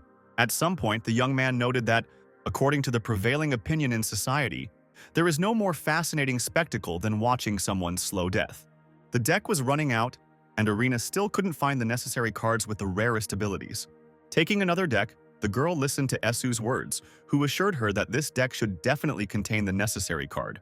Glancing sideways at the beam projectile frozen in the air, Irina mentally noted that she absolutely had to draw a rare card, otherwise she would simply die. And so, finally, the cards ran out, and while the girl was tormented by despair, Essa coldly noted that, unfortunately, the player was unlucky today. Reminding Irina that she still had some spare points, she immediately suggested that she buy some kind of potion. And when Matthew intervened in the conversation, declaring that the time for trading was over, Essa again tried her luck at selling another deck to the guy. And when he asked why he needed it, she, in her eternally icy voice, noted that the previous player had failed to draw a card many times, which increased the young man's chances of winning this lottery. This statement made the young man think. This conversation was interrupted by the screams of Irina, who went into hysterics and cursed Matthew, the store owner, and everything that was happening there. While the girl was furious, Matthew decided to buy one card for luck, for which he gave 10,000 points. He was dealt a normal card with the ability to create ice arrows that he already had. But this was also useful, since the skill level of ice arrows could be increased thanks to this card, which he did, simultaneously attracting Irina's attention. But she was in a state of uncontrollable rage, asking the guy to just shut up and not talk to her. And while she was once again showing everyone present her middle finger, Essa managed to say goodbye. Matthew tried to stop the saleswoman, but the time for buying goods had indeed already passed. As soon as Essa disappeared, the flow of time in the game was resumed, and Irina, who was on the verge of death, continued to shower the young man with curses. The revived guards menacingly declared that they were continuing to carry out the special protocol, where everything living that was in their field of vision was subject to total destruction. But before they could do anything, Matthew, having attracted Irina's attention, deftly decapitated the player. Her body had not yet fallen to the ground, and he was already rushing rapidly towards the steel opponents who had appeared before him. With no less agile movement, he destroyed the android closest to him, after which he activated his ice sword control skill, materializing them. And now, his deadly weapon was already blowing apart the others who had come to cleanse all living enemies. Two more robots joined forces, preparing some kind of weapon for use, from which they released a powerful stream of light at the guy, capable of turning everything in its path into ashes. While escaping this attack, the young man noted that playing in this tower turned out to be very fun, And when the stream of light died down, he was able to see the fiery trail it left on the ground, gradually fading away. Then he decided to expand the massiveness of his counterattacks by materializing dozens of objects to throw. This time it was ice arrows that rained down on the androids opposing him. They literally pierced their bodies, turning the robots into a real sieve. When a powerful explosion occurred, the system announced that the game in this tower was completed, and the guy leaving the scene with the Shadow Cat would receive a reward in the form of a random piece of equipment. But the most coveted reward was the opportunity to take one of the losing player's abilities, and the choice here was quite simple. Very soon, he, Irina, and 2 members of her team returned to their real world. Looking at those who came out of the tower with him, the young man noticed that their condition was so weakened that they definitely would not be able to fight with him. As Matthew turned and left the scene, he said goodbye and that they had played well. Looking at her opponent as he walked away, Irina asked him why he was doing this. Pausing for a moment, the young man noted that if she wanted to be arrested so badly, she could call the police herself and surrender to them. The girl could not believe that the guy would just leave her here. And then Matthew said that she should tell everyone how cool the Game Master was. After all, the dead cannot tell about what they saw and experienced. When Ryan asked why he left the Russian spies alive, the young man explained that it was his gratitude for the cool ability, as well as for the opportunity to see the breath of death. But his interlocutor clearly did not understand the logic, literally starting to yell into the speaker, reproaching Matthew for his carelessness. To this, the young man stated that he was not some kind of psychopathic killer who would just take everyone's life. Ryan had nothing to say to this, and then he asked the young man what goal the Russians were pursuing. But he didn't bother to give him such an explanation, simply smiling as he listened to Ryan continue to yell. At some point, the conversation reached a stage where the man recommended that his interlocutor be more careful on the way back. Matthew thanked his only close person for the care he showed. When a player starts the game, everyone he meets in that world calls him differently. An alien, a messenger, a player, and sometimes even the Almighty. In the human world, the player was a weapon, an indicator of the level of military power of the country, a living hero. But the players were not just heroes, they were heroes of a real human war for survival. But there were also players like Irina Svetlova, whom he had recently met, who were waging war on a different level and against other states. The young man guessed that the country was expecting similar actions from him, where he would start a battle against other people as well. He walked down the street, going through all these thoughts in his head, and people kept recognizing the #1 player. It wasn't until he heard his name called several times that Matthew remembered that he had completely forgotten to disguise himself a bit. The young man stopped the girl who was pointing at the player, quietly saying that he was a thug, but she immediately declared that it was just an image, and in his soul Matthew was a great and kind guy who had saved humanity more than once. The guy heard the girl's words and that, according to rumors, he donates part of his income to charity. Continuing on his way, Matthew exhaled heavily because it was very strange to hear the opinions of himself from people who were completely unfamiliar to him. At some point, the young man realized that reporters had managed to track him down before he had time to get to his home. After thinking about the situation, Matthew came to the conclusion that the best solution now would be to simply hide. And now, the system has already announced to him that he has entered the next tower, where he must follow the development of the plot. As soon as he appeared, he immediately heard joyful cries that the saint's ceremony of calling the warrior had been completed successfully. And a second later, the warrior from another world was greeted by the girl herself, who was also glad that her prayers were heard. The girl introduced herself as Arya, who was another saint of this sacred kingdom. In response to the greeting, the young man said that he was a hero who saves worlds. When the welcoming ceremony was over, Matthew asked how he could help the girl. And when she noted that first she needed to explain something to the guest, the young man immediately added that most likely the matter was in some kind of confrontation between holy forces and demons. Happily declaring that the warrior was absolutely right, Arya began to tell the story of how, long ago, a war began between the saints and demons living here. About half an hour had passed and the flow of information still did not stop. And then Matthew asked if they could already go and save the world. To which the girl noted that the story had only just begun, but the main concern was that someone might abuse the power of the stone. Tired of listening to all this completely unnecessary information, the guy suddenly turned around and walked away. When the saint asked Matthew where he was going, he explained that he was going to carry out a task, but the girl tried to stop him, saying that he didn't even know where he needed to go. Then the young man asked if Arya herself knew where the stone was, and having received a negative answer, he added that in that case, nothing would change. His interlocutor wanted to say something else, but bright red discharges in the air interrupted this dialogue. First, the huge hands of an unknown monster appeared from the portal that appeared in the void. Looking at what was happening, Arya noted that nothing good could be expected from this. But what she found most confusing was how demons were able to stand on holy ground at all. The knights in the room instantly activated, drawing their weapons and preparing to confront the monster. Matthew stood and watched as they tried to defeat the demon with attacks of holy light. But their sacred attacks did not bring any results, which stunned the warriors even more. Entering the battle, the young man activated his ice shields and sword, ordering everyone to retreat back. But Arya was in no hurry to carry out this order, saying that they would provide assistance to the messenger. Blocking her path with an ice shield, the young man said that he could handle it himself, repeating his request to move to a safe distance. The girl was very scared. Something dark rushed towards her. Knowing that she was powerless here, all Arya could think about was that this warrior was putting himself in great danger for them. Then the girl fell on her knees and began to pray to her goddess to grant them her blessing. She was joined by other priests who also asked the goddess for mercy. At some point, the ice shield shattered into small pieces, which forced the girl to raise her head. Seeing the warrior covering his face with his hand, she asked if everything was okay with him. And Matthew, without taking his hand from his head, began to say that he was receiving telepathic messages from the demon that their forces would reach the stone before the saint and plunge the world into chaos.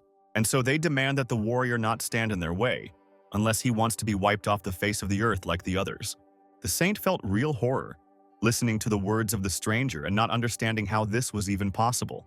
Matthew said that there was no time to waste and asked the girl to at least tentatively tell him where the stone might be. Not believing that the end of their world was so close, Arya said that she had one thought on the matter. Pretty soon she was already sitting on horseback, only having time to urge her horse on. The young man moving behind her was mentally very glad that they had finally started at least some active actions.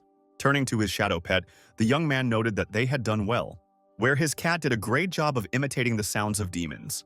Chernish was very pleased with his master's praise and thanked him in his cat language. The guy thought that after this performance he needed to be more careful with the use of his shadow abilities. At one point, Arya, who was riding ahead, asked if they were going too fast, and Matthew replied that they definitely shouldn't slow down. Deep down, he was happy with how he managed to arrange everything the way he wanted with the help of his illusion skill. A pleasant-looking girl greeted the young men who had arrived. Matthew immediately told her the purpose of his visit, where he really wanted to get into the labyrinth. But as it turned out, in order to get into the labyrinth, you had to stand in a whole line. While they waited for the invitation, Arya told the alien about this place. The girl explained that the settlement they arrived at was built around an ancient labyrinth. After listening to the explanation, the young man noted that this was an ideal place to hide such a valuable thing as the artifact they were looking for. And finally, it was announced that it was their turn to enter the labyrinth. When the young men returned to the counter, the girl handed them some papers asking them to sign them. Arya had already started to sign when suddenly Matthew stopped the girl's impulse.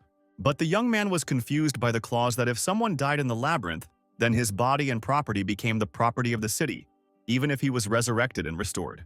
To this, the girl cheerfully stated that everyone here has equal opportunities, but as we know, adventure always goes hand in hand with risk.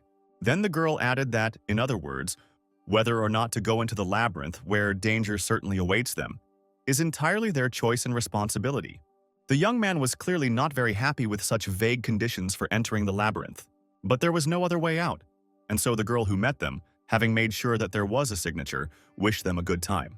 As soon as Matthew and his companion descended the stairs, the system immediately announced to the guy that he had entered an ancient labyrinth. Materializing his ice sword, the young man told Arya to prepare for battle, where their first opponents on this first level of the labyrinth were giant mutant rats. While holding back the onslaught of his opponents, the young man at the same time managed to direct the girl's actions, which, on his command, shot rays of sacred light at the monster. So they passed one level after another, very soon reaching the 5th level of the labyrinth and noticing that their progress was going quite quickly. Matthew noted that all this was thanks to the remarkable sacred magic of his companion, which she uses against enemies. But the girl was not sure of this, recalling that along the way they often met other adventurers who took it upon themselves to fight the monsters. But the young man understood that they were only taking on the battle to gain experience, and were simply glad that other adventurers were passing by. Arya did not abandon her optimistic attitude, stating that if everyone who entered the labyrinth supported each other so much, then even when the demons invaded, people would unite. To this, the young man stated that even if they did not unite, she should not worry about it, since they would soon obtain the ancient weapon. The conversation of the young people was interrupted by some big guy who greeted the newcomers to this labyrinth. But after greeting them, he immediately stated that they had forgotten to pay them for walking around here. The saint's expression changed dramatically, as she did not expect to meet bandits here. Matthew noted that such individuals, profiting at the expense of others, exist in literally every world.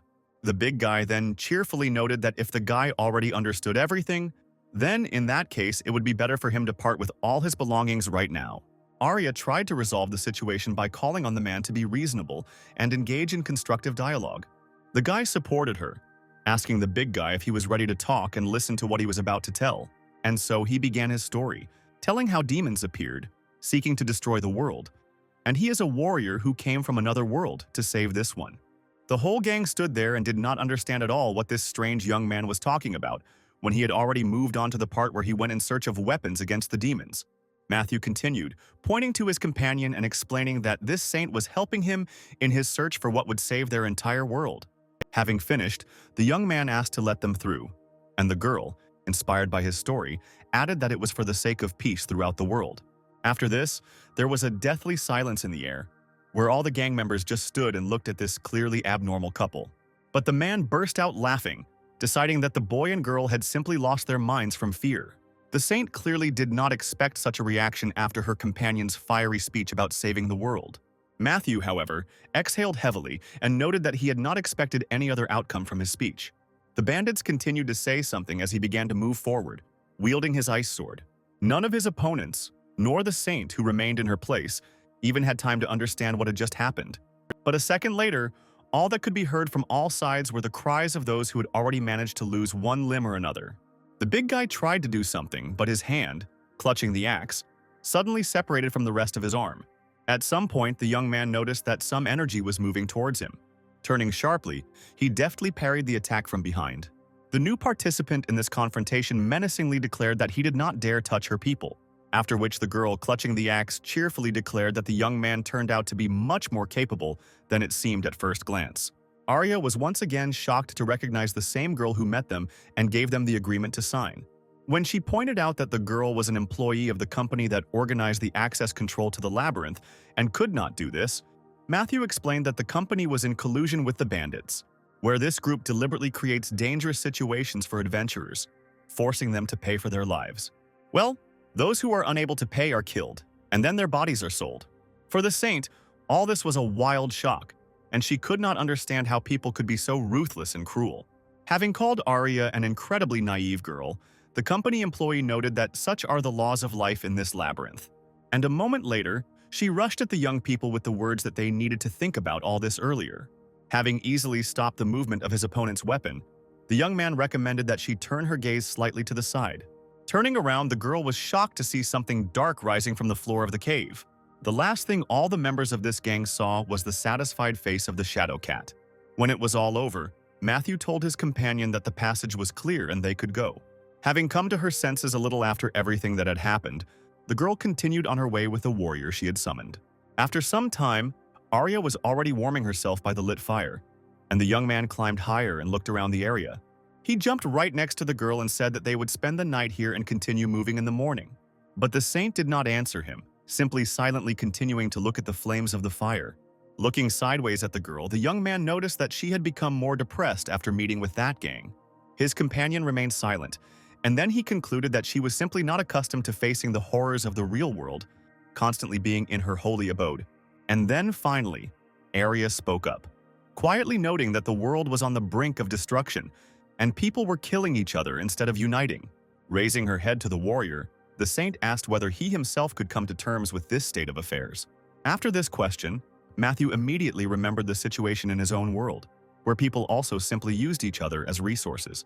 The young man came to the conclusion that the essence of people was the same, no matter what world he found himself in. His interlocutor asked the guy to tell her a little more in detail about the world from which he came to them. And the young man explained that their world had experienced more than one crisis situation in its history. But they didn't have a saint who could summon a warrior who would stop all this. At first, it all seemed very difficult, but gradually they got used to coping on their own. But at some point, he looked at all those who were also busy saving the world. And I realized that in reality, everyone is not concerned with the well-being of humanity, but is pursuing only their own interests. And when Arya asked the guy about what goals the warrior himself pursues, Matthew answered the question with a question, asking the girl her own opinion on this matter. This made the saint think, and for a while there was silence, where only the crackling of wood in the fire could be heard. Soon the young man also took a seat to rest, immersed in his own thoughts. He was just thinking about how for some reason nothing was happening, even though it was the right time, when his attention was drawn to the glow that appeared. Looking up, the young man saw Essa standing in front of him, who asked him if he was asleep and immediately offered to buy the map. But the guy wasn't interested in the cards. He wanted to look at the other products available. A few days later, the young man was already fighting on the 100th level of the labyrinth, where the creature opposing him said that the stone would be taken by demons. While the young man pierced the huge serpent with shadow spikes, the saint accompanying him prayed to the gods for a blessing. Leaping high into the air, the young man brought his ice sword down directly on one of the heads. Having broken through it, he was able to reach the one that controlled the movement of the snake. As he died, the monster asked the devil himself for forgiveness for not having dealt with these aliens, and the winner wished his opponent a safe journey to hell. The system announced that the player's level had increased and that points had been awarded, and Matthew himself sighed wearily, noticing how tired he was of all this.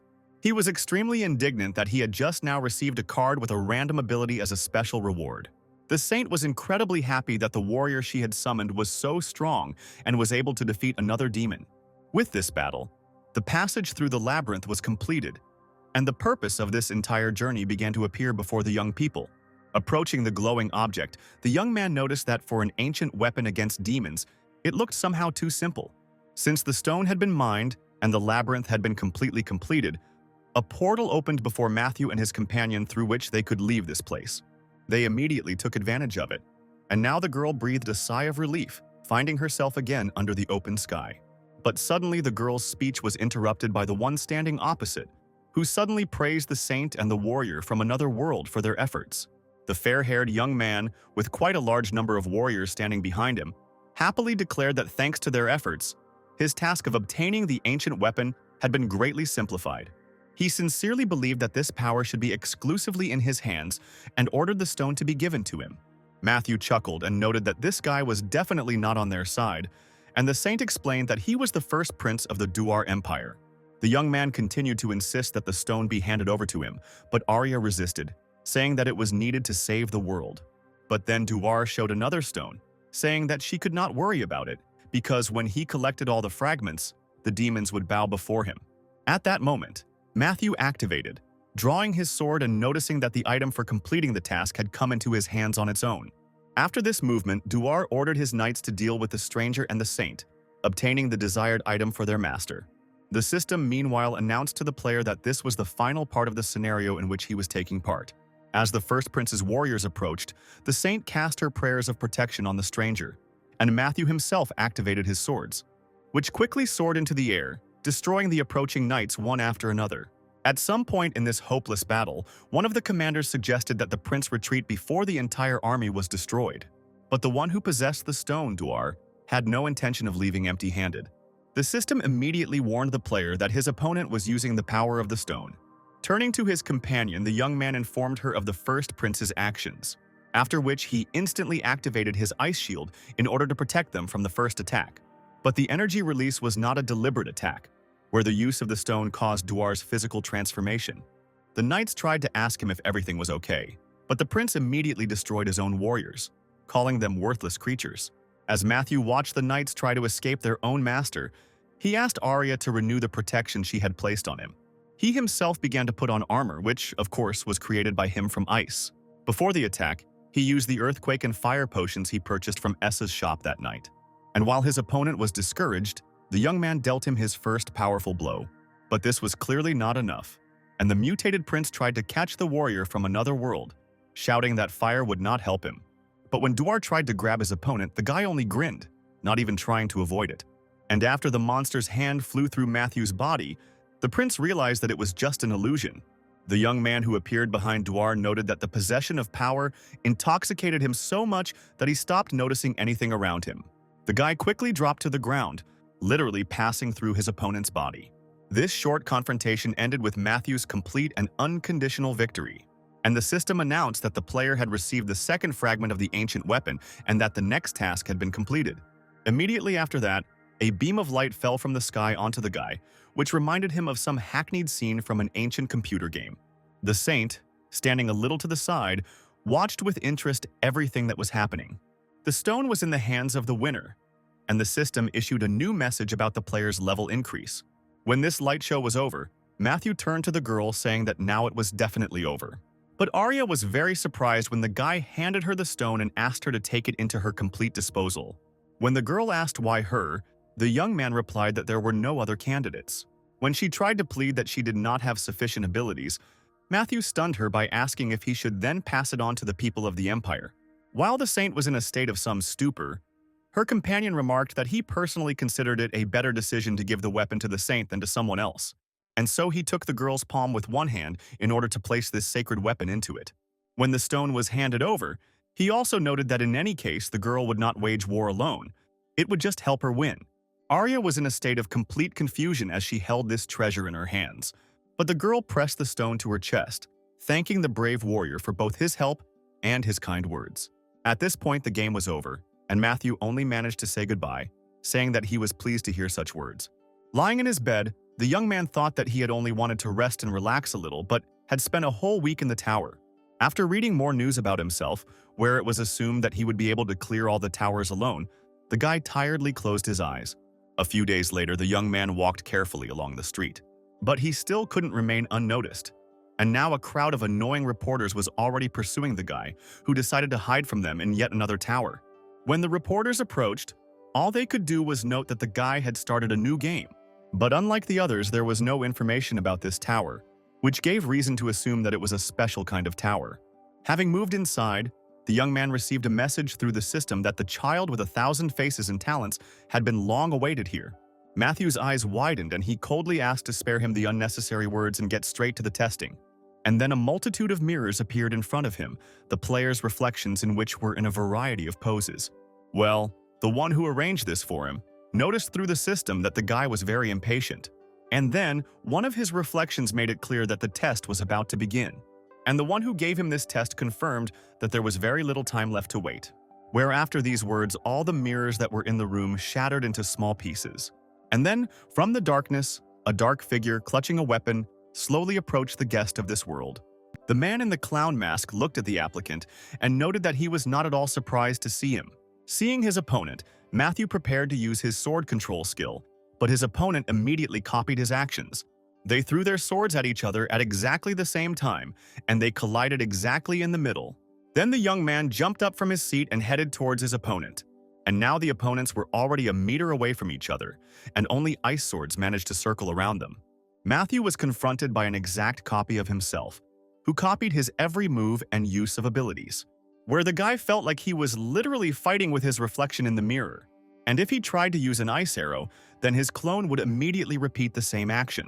Despite the fact that the young man fought with his reflection every season, he could not get rid of the strange feeling. To continue the attack, Matthew used his shadow spikes, but his reflection instantly performed an absolutely identical action towards him.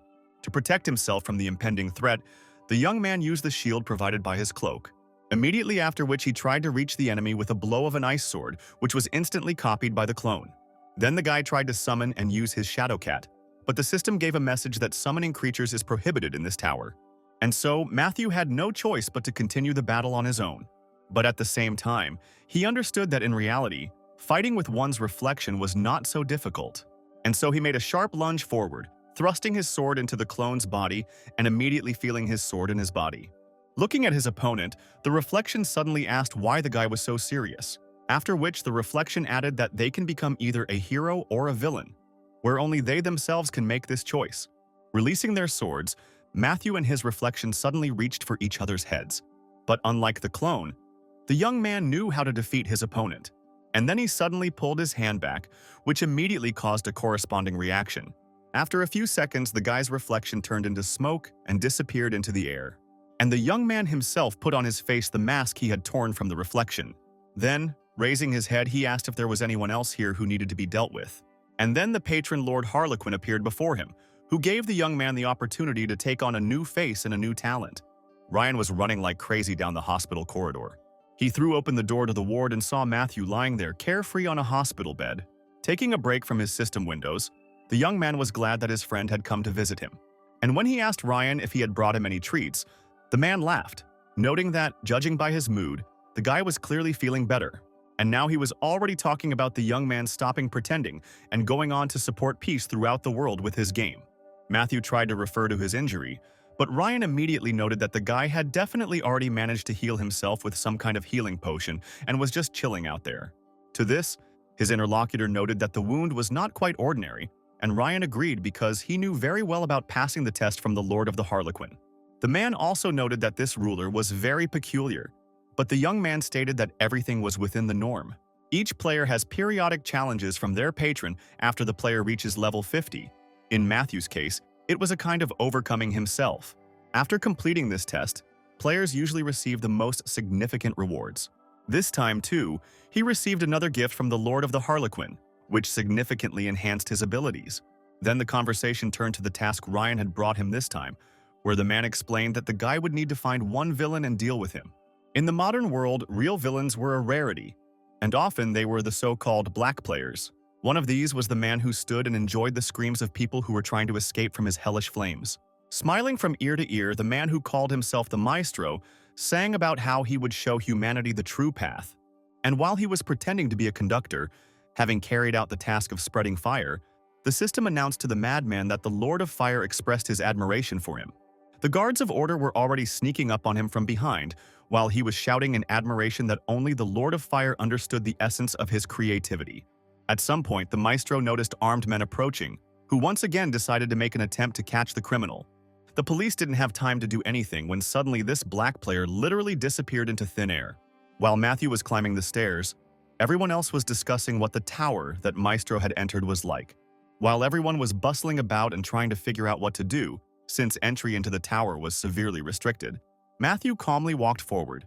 Approaching the very place where the one he was ordered to destroy had stood a few seconds ago, the young man looked around.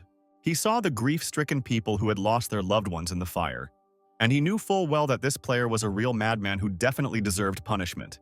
Without a second thought, the young man gave the system the order to move him to the tower. In the world where the Maestro had fled, the criminal was in the very center of attention, as befits any artist on stage. Noticing the young man who appeared behind him, the man called the one who dared to come here after him a fool. But when he turned completely around and met the guy's eyes, the Maestro's expression changed.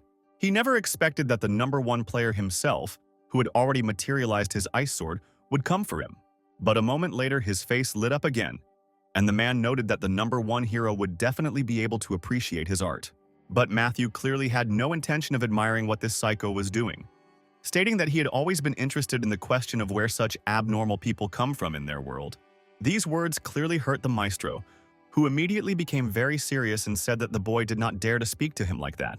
Activating his abilities, he shouted loudly for everyone to see his fiery, hellish orchestra. And now the first instrument had already begun to play its part, striking at the place where Matthew was. After the flute, the brass instruments came into play, shooting fiery projectiles at the guy. But the young man quite easily repelled all the attacks of his maddened opponent, which of course could not help but anger this lover of a wide audience and applause. Then he waved his wand, and a new threat appeared above Matthew's head. When the metal landed on the arena with an incredible noise, the Maestro exclaimed with delight and joy that now his opponent was caught. But he clearly didn't fully understand who he was dealing with, because a moment later Matthew smashed the object that covered him into tiny pieces. Addressing his opponent from the height he had gained after the jump, the young man noted that it was time for them to end this performance. However, his speech was interrupted by musical symbols that quickly connected right where Matthew was. But it was not just a blow, as each of the objects began to engulf the victim in real hellish flames. Watching the young man's body fall to the floor, the Maestro admired himself, not even believing that he had been able to create such a masterpiece that had defeated the #1 player.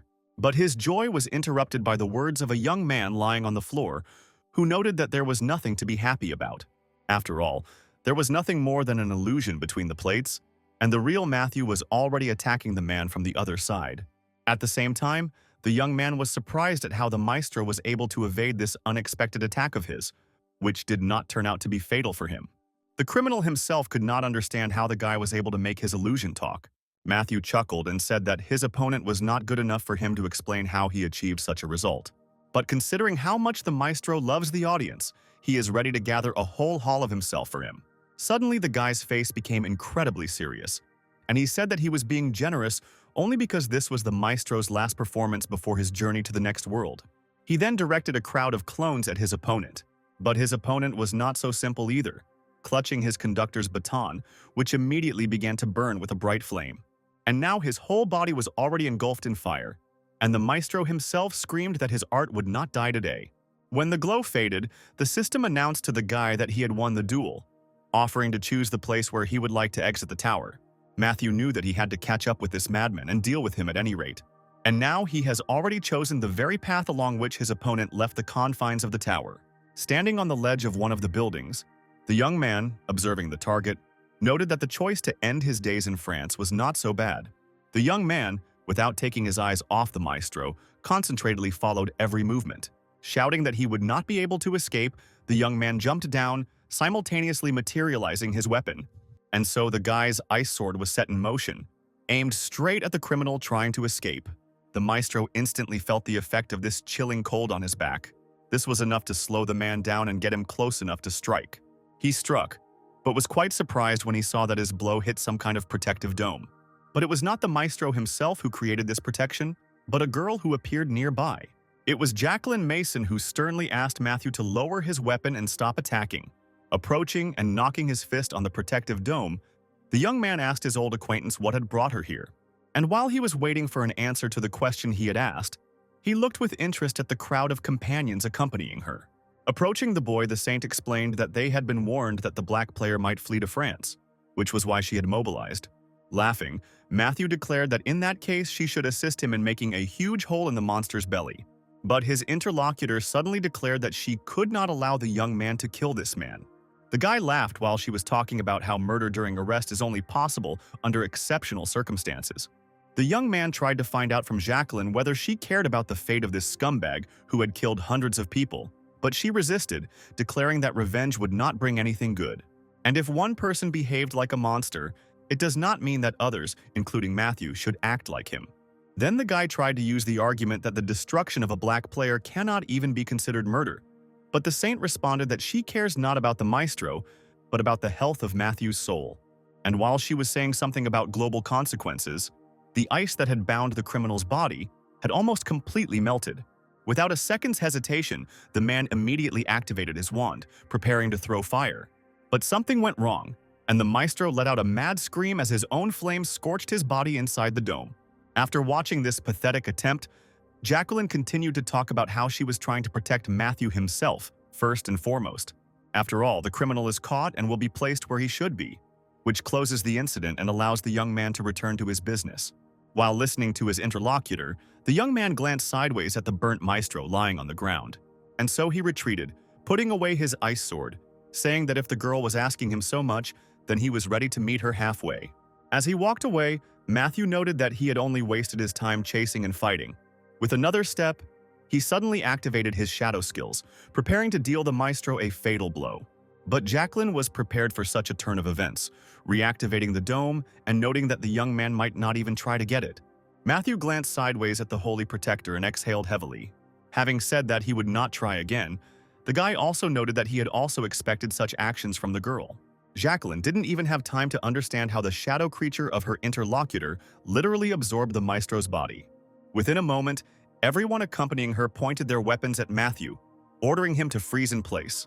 The system informed the player that his level had increased once again, and the Lord Harlequin was so delighted with his actions that he was rolling on the floor laughing. Turning to the girls, the young man suddenly noticed that this black player had killed a huge number of innocent people, among whom were many women and children, and therefore he had no reason to spare him and allow him to live carefree in prison. The saint, however, could not come to terms with the murder. But Matthew immediately added that people like this maestro destroy the world and humanity faster than the towers. And then he remembered his friend's words that the one who kills the monster can become one himself. He ended his words by saying that he was not at all afraid of how others would speak of him. But then Jacqueline came closer, placing her hand on the guy's shoulder and thereby attracting his attention. Looking her interlocutor straight in the eyes, the girl stated that she had never considered him a monster and did not consider him one. The young man did not respond to these words, simply continuing to look into the eyes of his longtime friend. Ryan yelled at the guy so loudly that Matthew had to take the phone away from his ear. He didn't understand what the problem was, because the man himself had given him the task of dealing with this bastard. To which his interlocutor resignedly noted that no one had spoken about the public reprisal that the guy had committed. He then said the French government was begging the #1 player to go home, but Matthew cheerfully pointed out that he had no plans to go back just yet, as he had a personal life too. As he disconnected the connection, the young man said that he would definitely tell her everything upon his return. When the conversation was over, Matthew thanked the girl for helping him resolve his problems with the authorities. He also noted that since he was her debtor and saw no reason to refuse, he agreed to help. Jacqueline, who was in the room, was very pleased with the guy's words. As soon as the guy plopped down on the bed next to her, she suddenly rose from her seat, saying that they would meet tomorrow in Paris. Looking at the girl walking away, the young man noticed that she had drawn quite clear boundaries between them. Jacqueline continued walking towards the exit when Matthew asked if there was anything else she wanted to tell him. Smiling mysteriously, the girl replied that she had nothing more to say, wishing her interlocutor good night. A couple of seconds later, she had already closed the door behind her and left the room. Her expression changed dramatically, where she mentally wondered if she should have asked him for this favor at all. The tower that the players gathered in was level 6, where they had to complete the scenario. Leaning out of the window of the rapidly moving carriage, Matthew protected himself from flying bullets with the help of an ice shield. But he himself did not remain in debt, attacking his pursuers with his ice arrows. Having stopped shooting back at his pursuers, the young man turned his attention to what was ahead. Drawing the Saints' attention to the fact that there was a bridge ahead, he suggested stopping their opponents on it. And so the players left the carriage in one leap, landing on the pavement. While Matthew covered his companion, she destroyed part of the bridge with one powerful movement. The pursuers could not go any further in any case, and Matthew rather invited them to go on the offensive. But then a man appeared ahead of everyone and asked the aliens what they were doing here. He ordered his men not to shoot, and recalled that they had previously fought on their side. Addressing Jacqueline, the man shouted loudly that with her support they would definitely be able to win. With her eyes closed, the girl listened to his questions about the reason for her defection and his pleas to return to their ranks. Now the young man began to understand perfectly why the Saint had asked him for help. After all, it is obvious that this is not the first time she has been in the world of this tower, and has already fought for the side that she is now opposing. Jacqueline confirmed that she had indeed been to this world before, having entered it by accident through another world. Then, without a second thought, she joined in and began fighting for the side she was currently opposing. She was attracted by their motto, which included 3 words: freedom, equality, unity. After listening to his companion's explanation, Matthew immediately understood her feelings, where she clearly felt like a traitor by changing sides. And Jacqueline explained that in order to pass to the next level, it was necessary to change sides, since the battle for the previous one would not ensure a level increase. When she finished, her interlocutor calmly said that in that case they would do whatever was required of them. Jacqueline was very grateful to the young man for agreeing to help her and being there. She had already managed to activate the protective field, while the man who had stepped forward continued to try to persuade them to return to their side. But his speech was suddenly interrupted by an icy attack, where the young man only grinned, remembering how this man called them dear guests of this world. As he prepared to continue, he noted that his opponents apparently did not quite understand who they were. The man he attacked was still alive, as Matthew had deliberately hit his helmet and, without hiding his feelings, listened to his words about how they had only one chance to get out of here alive. However, he could not accept this generous offer, saying that retreat was an unaffordable luxury for him, where he would prefer to die for his cause. As he donned his battle gear, he added that if he was to die, it would be in battle. At his command, all those who took part in the pursuit donned exactly the same armor, preparing to use their magical weapons. Shouting their motto, the men in steel magical armor attacked the aliens opposing them. The very first shots destroyed the created holy protective dome. But then the girl gathered her strength and cast individual protection on the one who was preparing to confront this squad. The system immediately sent the guy a message that he had a saint on his side who cast a protection on him that significantly strengthened his armor. An additional effect of the saint's help was that everything around the guy seemed to slow down. The young man then activated his ice swords to attack the enemy, and then he turned his attention to his companion, who had also managed to arm herself. Rushing forward, the girl ordered the young man to step aside while she dealt with the opponents. But before she had even taken a few steps, everything around was suddenly covered in impenetrable darkness. Frozen in place, Jacqueline tried to at least see something and at the same time talk to Matthew. But her companion and comrade was already among their opponents, whom he mercilessly destroyed one after another. One of them managed to defend himself from the guy's deadly blow, and when he saw the knight activating his weapon, he immediately shouted to the girl to prepare for defense. Jacqueline managed to raise her shield in time, and a shot from the enemy's magical weapon landed on it, after which the saint shouted for the young man to remove this shadow curtain. To this, the young man explained that the mere presence of the saint strengthened his characteristics, and therefore there was no need to fight her at all. The guy also noted that despite the fact that he would destroy all opponents, the system would still divide the experience points equally between the allies. While he was explaining all this, the darkness gradually began to dissipate, and now Jacqueline could clearly make out the face and figure of her partner on this expedition, who, sitting astride his shadow cat, said that he had already finished dealing with the problem. Looking around, where dead bodies were lying everywhere, the saint said nothing, only exhaling heavily. Approaching the saint, who was very much depressed, the young man offered to help her climb onto the cat's back. Jacqueline was in no hurry, and then the young man had to remind her that they still needed to catch up with someone. After all, she must understand that all these deaths will be in vain if the city still falls without their support. Already sitting on the shadow cat, the saint said that Matthew did not have to do all this, to which she immediately received the answer that it was all wildly fun. Besides, the boost that the girl's presence gives him really helps a lot. Then the girl said that she asked for help, and not for the guy to do all the work for her. They soon approached the burning city, and Matthew ended the conversation by saying that in any case, he was already in business. Inside the city, the situation seemed even more terrifying than when approaching it. The soldiers mercilessly destroyed literally everyone who came their way, unquestioningly carrying out the order of their master to destroy all adherents of the old system of government. As Matthew and Jacqueline walked through the city streets, they encountered nothing but death in its most disgusting forms. Of course, the impressionable holy girl was much more horrified by everything she saw here. She could not understand why it was necessary to destroy the most ordinary innocent citizens. Matthew took a much more relaxed view of such manifestations of cruelty, noting that this was the ideology of every coup. And then he received a message from the system, which informed him that the Duke's special guard stood in his way. Looking at his new opponents, the young man concluded that they were now confronted not by revolutionaries fighting for their just cause, but by the most ordinary murderers. Having warned the girl that in a moment darkness would reign here, the young man snapped his fingers. The saint was surrounded by a whole crowd of reporters, each of whom was interested in how the joint clearing of the tower had gone. The girl was silent, and Matthew stood and looked sideways at his comrade in the last game. Jacqueline started to say that they had done it for everyone's safety, but the young man interrupted her, cheerfully remarking that it had indeed been a hot night. He then suggested that everyone think for themselves about what an adult young man and woman might do alone in a tower throughout the night. And when Jacqueline tried to explain to the press that everything was not at all as it might seem from his words, Matthew recklessly said that she herself called him dear and expressed joy about spending time together. At some point, the girl couldn't take it anymore and simply demanded that the young man shut his mouth. And while she was somehow trying to justify herself to the general public, Matthew received a message that the Lord of the Harlequin was very pleased with his behavior and was ready to burst out laughing. He was very pleased that with the help of the girl, he was able to please his patron.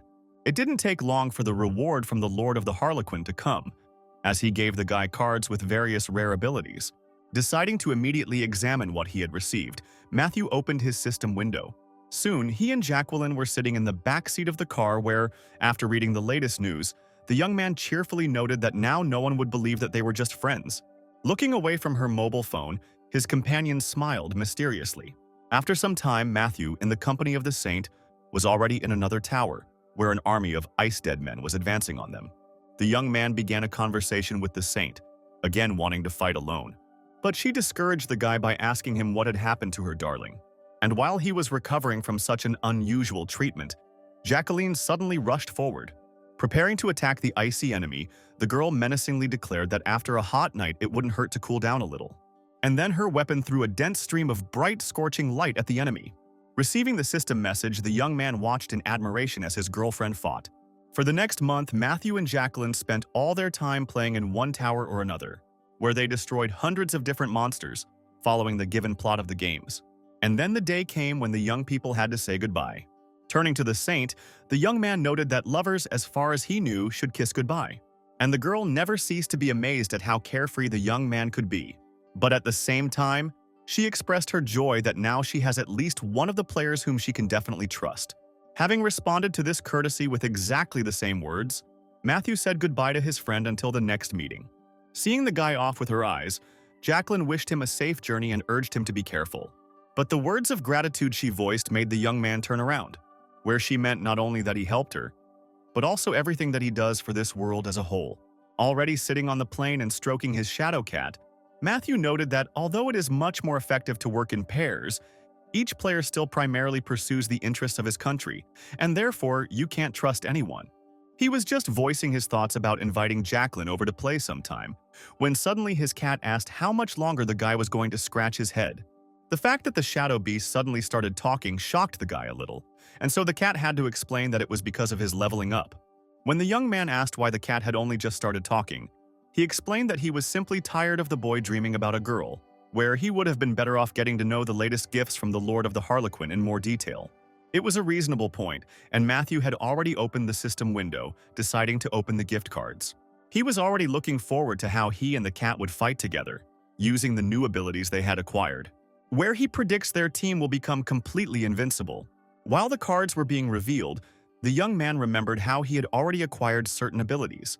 Now he was able to acquire a completely new skill that allowed him to reach a new level of his game. Completely satisfied with the result, the young man leaned back in his chair, noting that upon his return he would definitely need to test all the updates. As he approached the place he needed, Matthew, as usual, caught the quiet exclamations of people who recognized him as the master of the game. It was extremely surprising to everyone what he could do here in broad daylight, without hiding his identity. Once Matthew was inside the room, he kicked the table hard, shouting at the guy sleeping behind it that they had agreed to meet at 9, where he never showed up.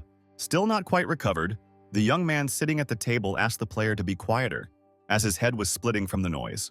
But the master of the game cared little about the state of his interlocutor, and he continued to insist that he get up and follow him. Instead of an answer, one of the glasses on the table was thrown at Matthew's head, which he, however, easily dodged. Meanwhile, continuing to remain in his place, the guy at the table noted that the one who woke him up did not even imagine what his influential father could do to him.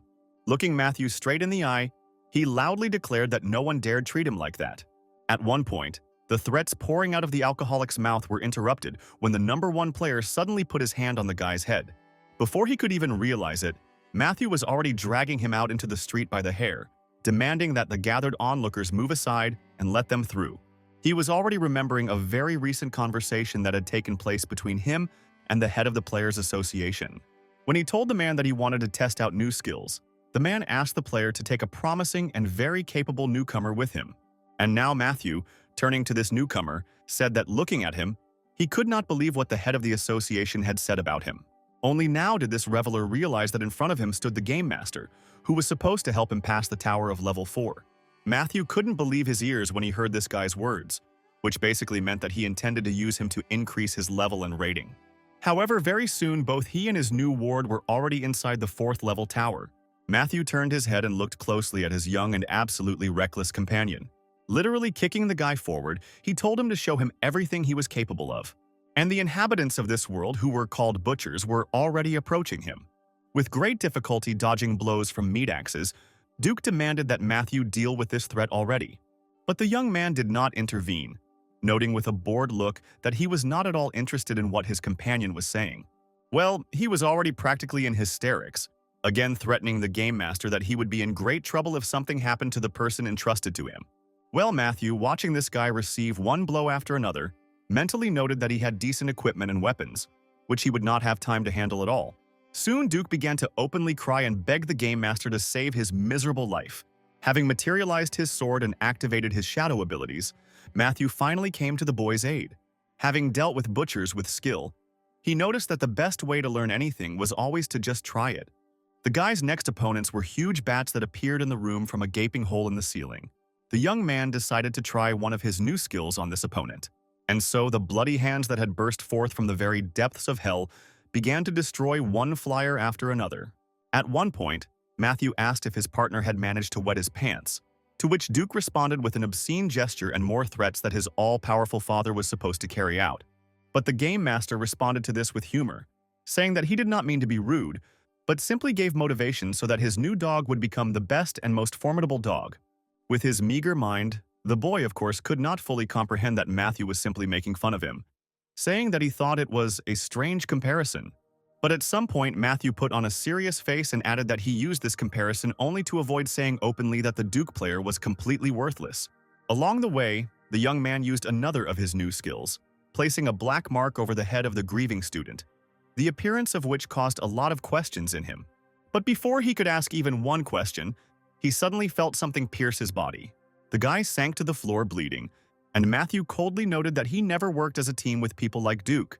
Well, if he considers it unfair, then they can always meet and resolve this issue in a duel. A moment later, both young men returned to the real world, and the system announced that the game had failed.